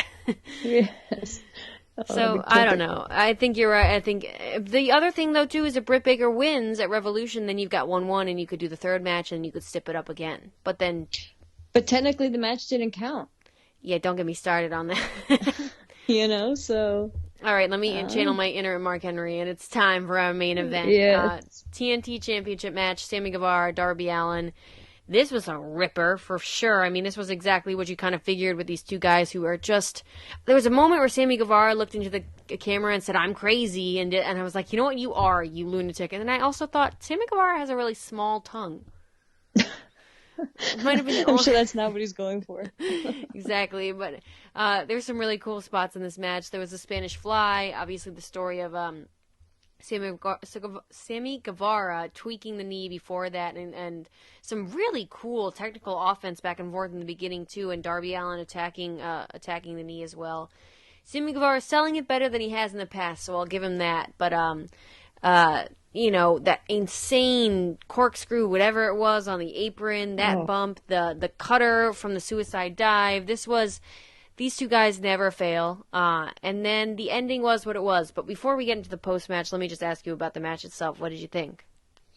It was insane. Like, I really enjoyed this match. Like, at points, like, I thought maybe they are going to pull the trigger and put the title on Darby Allin, but in a grand scheme of things and how everything is laying out, like, it wouldn't make sense to do it right now, obviously, but it was just, these two match up so well, and I think, like, it's obviously they're kind of polar opposites as well, but, like, just how crazy they are in the ring, like, literally crazy. They both are willing to do pretty much anything. So to see both of those different versions of craziness combined, it's fun, and, like, I kind of want to see them run this match back again. Like, I'd love to see, like, a round two. And with more time. So I feel like this could have easily been like a match on a pay-per-view, not even necessarily this one coming up or anything like that. But if they need to come back to this in the future, I feel like they very easily could. It was just like, it's one of those matches where you kind of just have to watch it. Like, anything you say and like explaining it won't really do it justice. But I just really enjoyed it. And of course the aftermath was kind of, a whole separate subject. Yeah, let's talk about it. So obviously, the ending of this match was Andrade coming. Oh, excuse me. Is it Jose? Jose. Yeah, Jose coming out and distracting the ref and I don't know. And then and Andrade hitting Darby Allin with an iPad. Again, bring back the iPad, apparently. Somebody had a desire for it. And then Sammy Guevara doing the shrug, hitting the GTH on Darby Allin, and then getting the win. Post-match, Matt Hardy, because we cannot go a Dynamite without Matt Hardy, especially in the main event. Important stuff. Don't get me started. Talk about useless. Matt Hardy beats down Darby Allin. Sammy Guevara comes in to make the save. He takes his sorry time, nonetheless. And then Andrade comes in, beats up Sammy Guevara. Then we get Sting. Sting saves the two of them. And we get, apparently, the new tag TNT title belts. Just want to throw that out there. But Andrade and your new TNT tag team champions, Andrade and Matt Hardy, walking off to close the show. I'm gonna take this one first, Ashley, because I think I have a certain hatred towards some of this stuff. Why is Matt Hardy? You know what? I'm doing it now. How old is Matt Hardy? And you were talking about Jeff Hardy coming in to like, I love Jeff Hardy. Don't get me wrong, and I'd rather them just do a little Hardy Bros, like maybe one match and maybe a little thing on the indies. Like, I don't need 47-year-old Matt Hardy and Jeff Hardy on my television. When I watch Jeff Hardy wrestle, it hurts my knees. Genuinely. Like, Jeff Hardy does a better job of selling a knee injury than Sammy Guevara does in a match, just in life. Jeff Hardy walking around. And I thank him for all the contributions, both of them, they had for the business, the industry, all the bumps they took, but like, and if you want to do your like run with the Hardy Boys and the Broken and Willow and was it Willow, yeah. like go just not on All Elite television, at least in my main event. You know what I mean? Like, it's just not for me in this time. And Andrade, Darby Allin, don't put that on Revolution. Don't you dare put that on my pay-per-view, right? When you're giving me this match as the main event of Dynamite. Build this feud up again. I'd rather watch this again. Andrade, yeah, he had a couple good matches. He had maybe two good matches with Pac. He kind of went through a table on fire with Cody Rhodes, but not really. Like, what has he done? And he wants to, like, it was cute. He wants to buy Darby Allin. Like, it was funny. Because, like, oh, you know, whatever, the guy who doesn't understand that Darby Allin is a grown adult because he's, like, 90 pounds. But, like, I don't know. I just don't put that on my pay-per-view. I'm just not ready for this. Let me give it to you. I'm all jumbled all over the place. Matt Hardy gets me fired up. I see. He's your Jake Hager. Yeah, but it's beyond that. Like, at least you're a little bit polite. Like, a useless would be a nice thing. Just get off my television at this point. Yeah, I'm happy you brought that up about Andrade because he has been a very interesting signing to me because in WWE, I felt like he could have been a star and I felt like they really dropped the ball with him.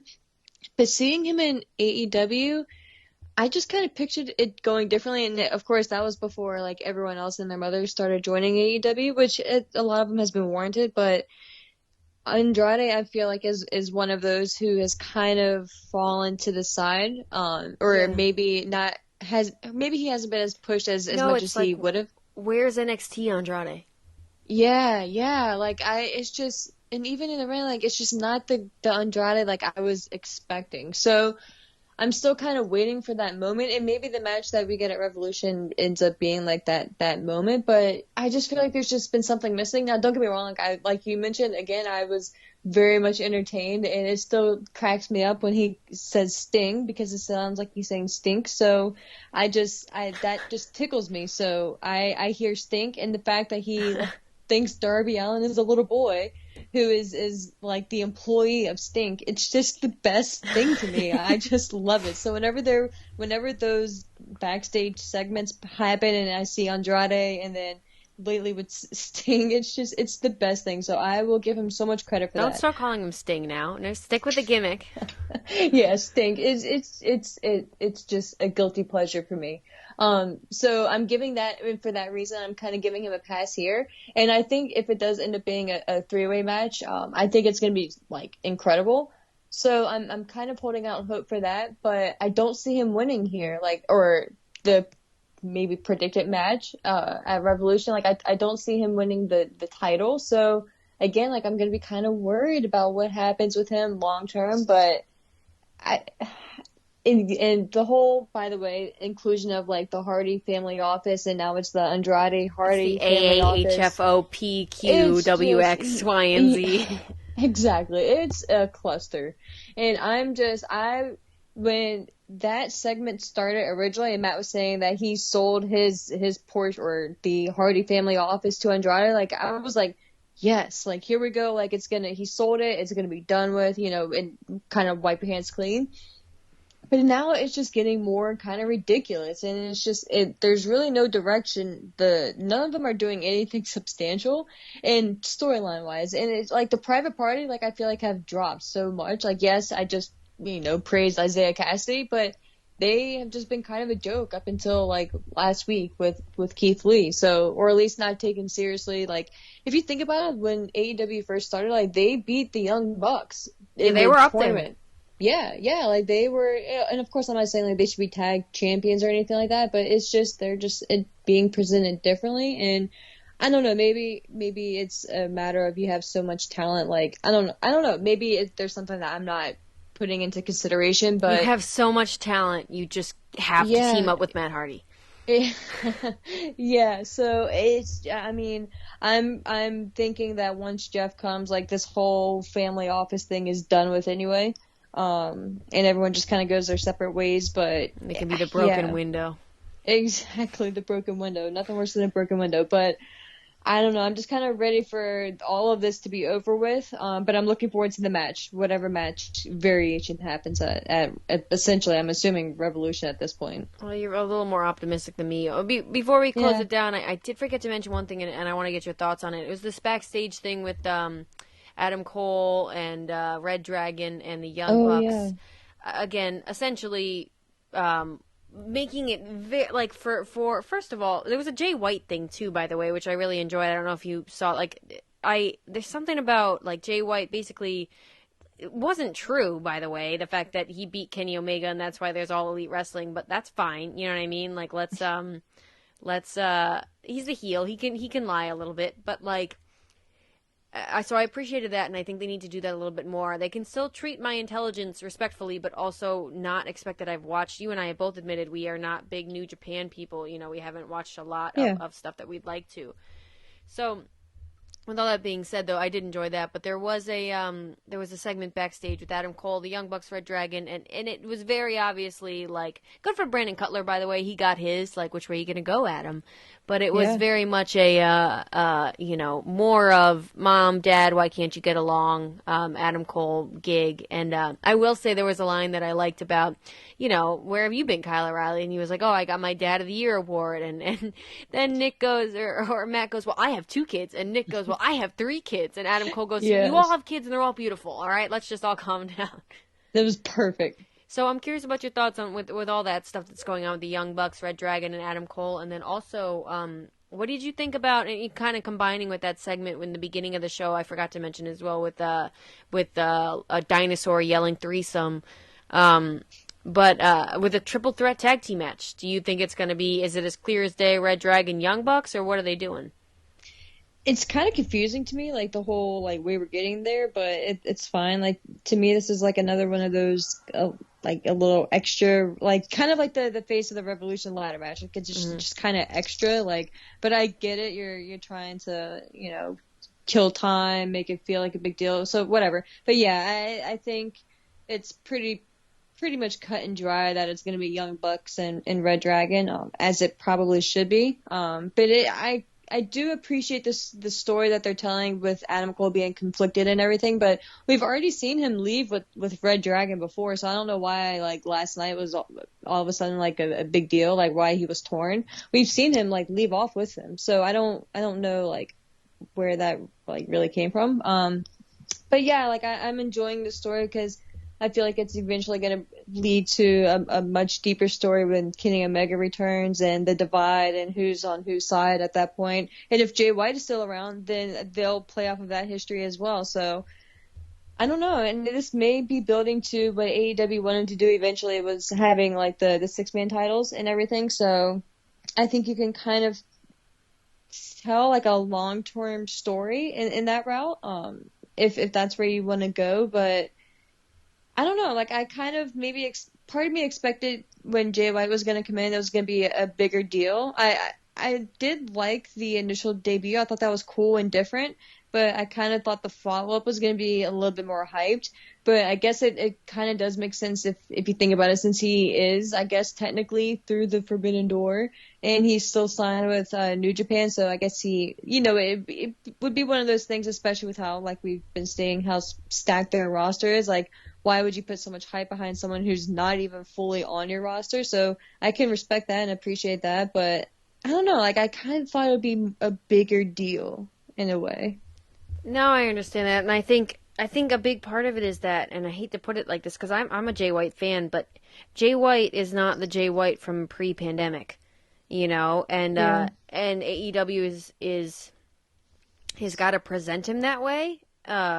The problem is if you know enough about Jay White to know why Jay White would be a big deal, you probably know that Jay White's not that big a deal anymore.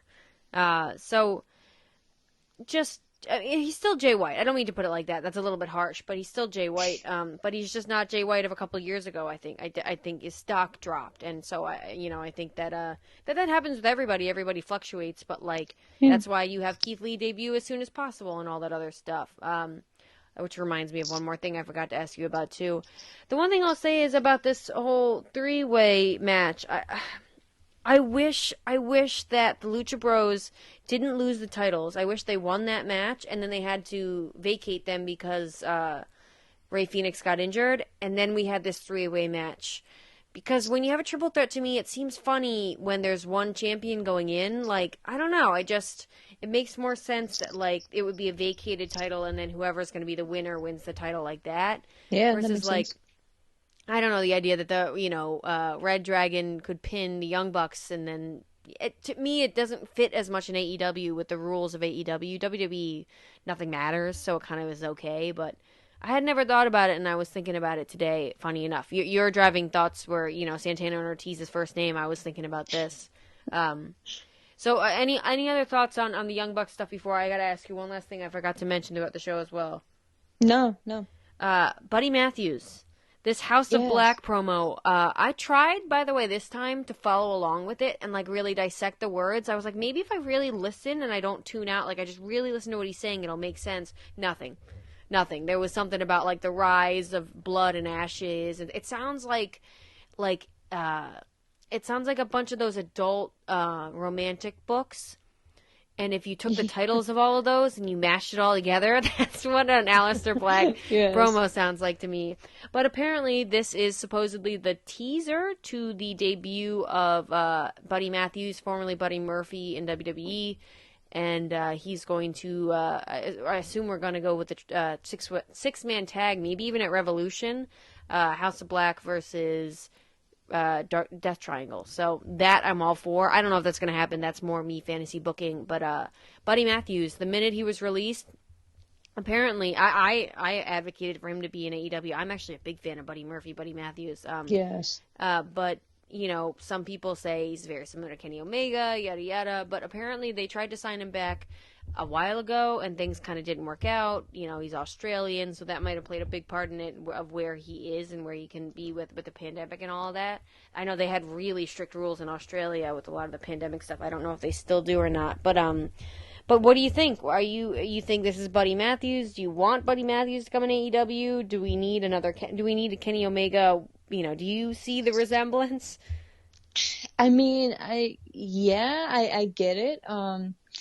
And to be honest, like, I hadn't even really thought about that. That's the first time I've heard that comparison. But yeah, it does make sense though. Like, thinking about it, their styles are very, very similar in their speed. And I think the one thing that to me that is like a main comparison, now that I'm thinking about it, is their velocity and like how they can go from like 0 to like just the intensity. insane. I know what you mean. Yeah, like how they can go from like being like on the ground or like just stationary to just taking off, and it's just, I don't know, like in aspects like that for sure.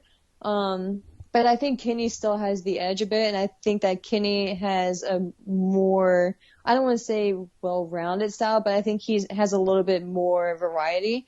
And just maybe a little bit more like hard hitting. I don't know. Like, I don't really know how to explain it, but I see Kenny a little differently than Buddy. But I think it's got to be Buddy Matthews, and I think it would make perfect sense, especially with the history with Aleister Black and Buddy Murphy in WWE, and now they can continue that here in AEW in their new respective names. But I think it should be. I think visually, like, they obviously, like, it wouldn't be like if you're an average fan, like, and you don't really know much, you may not know why he would fit in. But if you know the story, and I think if you really, even though, like you said, like, it really doesn't make sense what he's saying, like, I think once it is revealed, I feel like he being Malachi Black, I think they're going to lay out the story perfectly. Because I really enjoyed, like, the production and everything, like, that they've been putting in with these. I don't even know how long they are. What, 30 seconds? Maybe not 30 seconds. I like them. Yeah, like absolutely. I know I'm making fun of them, but I like the vibe of them for sure.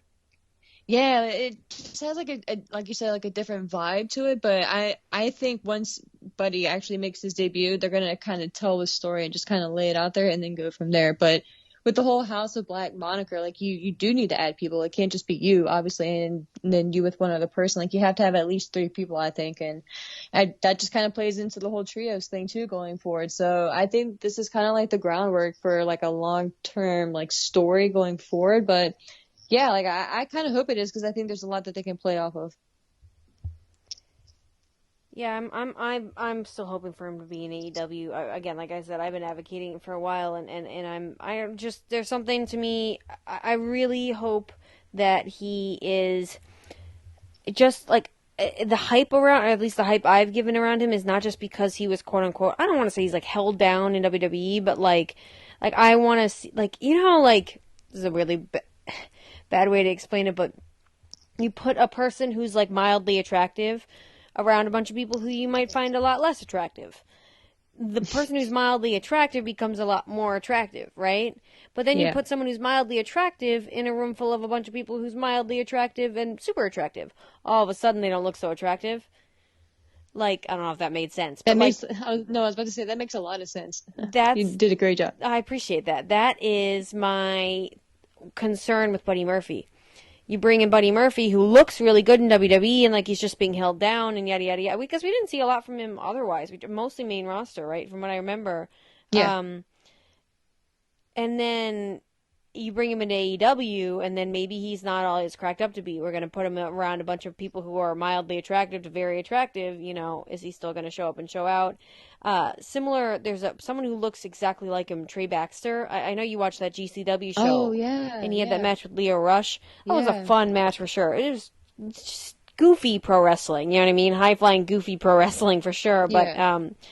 But you definitely got to see that Trey Baxter had a lot more than they let him do in NXT in that brief period that he was around in NXT 2.0. I'm hoping we get an even better version of that, because you haven't heard a lot. Buddy Matthews has wrestled in New Japan since he's been, you know, out of WWE, but we haven't heard anything, which is kind of concerning. Yeah, that's true. I mean, I don't know. Like you said, I do hope it is him, but if it's not him, like, I don't know really who else it would be. Like, at least no one else is like screaming out to me right now that I can think of off bat. But like, I don't know. Like, it would make sense, but like, that's a very, very interesting point that you make, and it's very accurate, because his style is pretty similar to like a lot of guys in AEW, and or just say talent as a whole. Like, they have similar styles, and it's, I don't know, in WWE, like you said, like he did stand out because he was different, even though you had especially with like the cruiserweight division and stuff like that, there was a little bit more lately, like your Mustafa Ali's and stuff like that. But in AEW, he is going to kind of blend in a little bit more. So that's why I feel like if it is him, he kind of has to go to the House of Black to make sure that he has something substantial to be occupied with.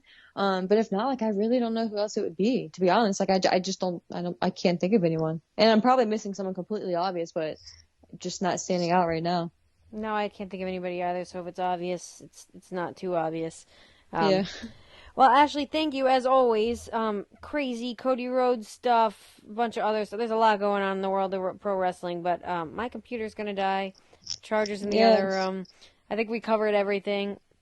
And Revolution, I'm jealous, is shaping up to be a great show that you're getting to, huh? It is, yeah. I hate to say it, but I'm super stoked for it. Don't hate it. We're happy we're becoming more and more happy for you. Yes. I'm trying. At least it's not CM Punk again, because that one was rough. Yeah.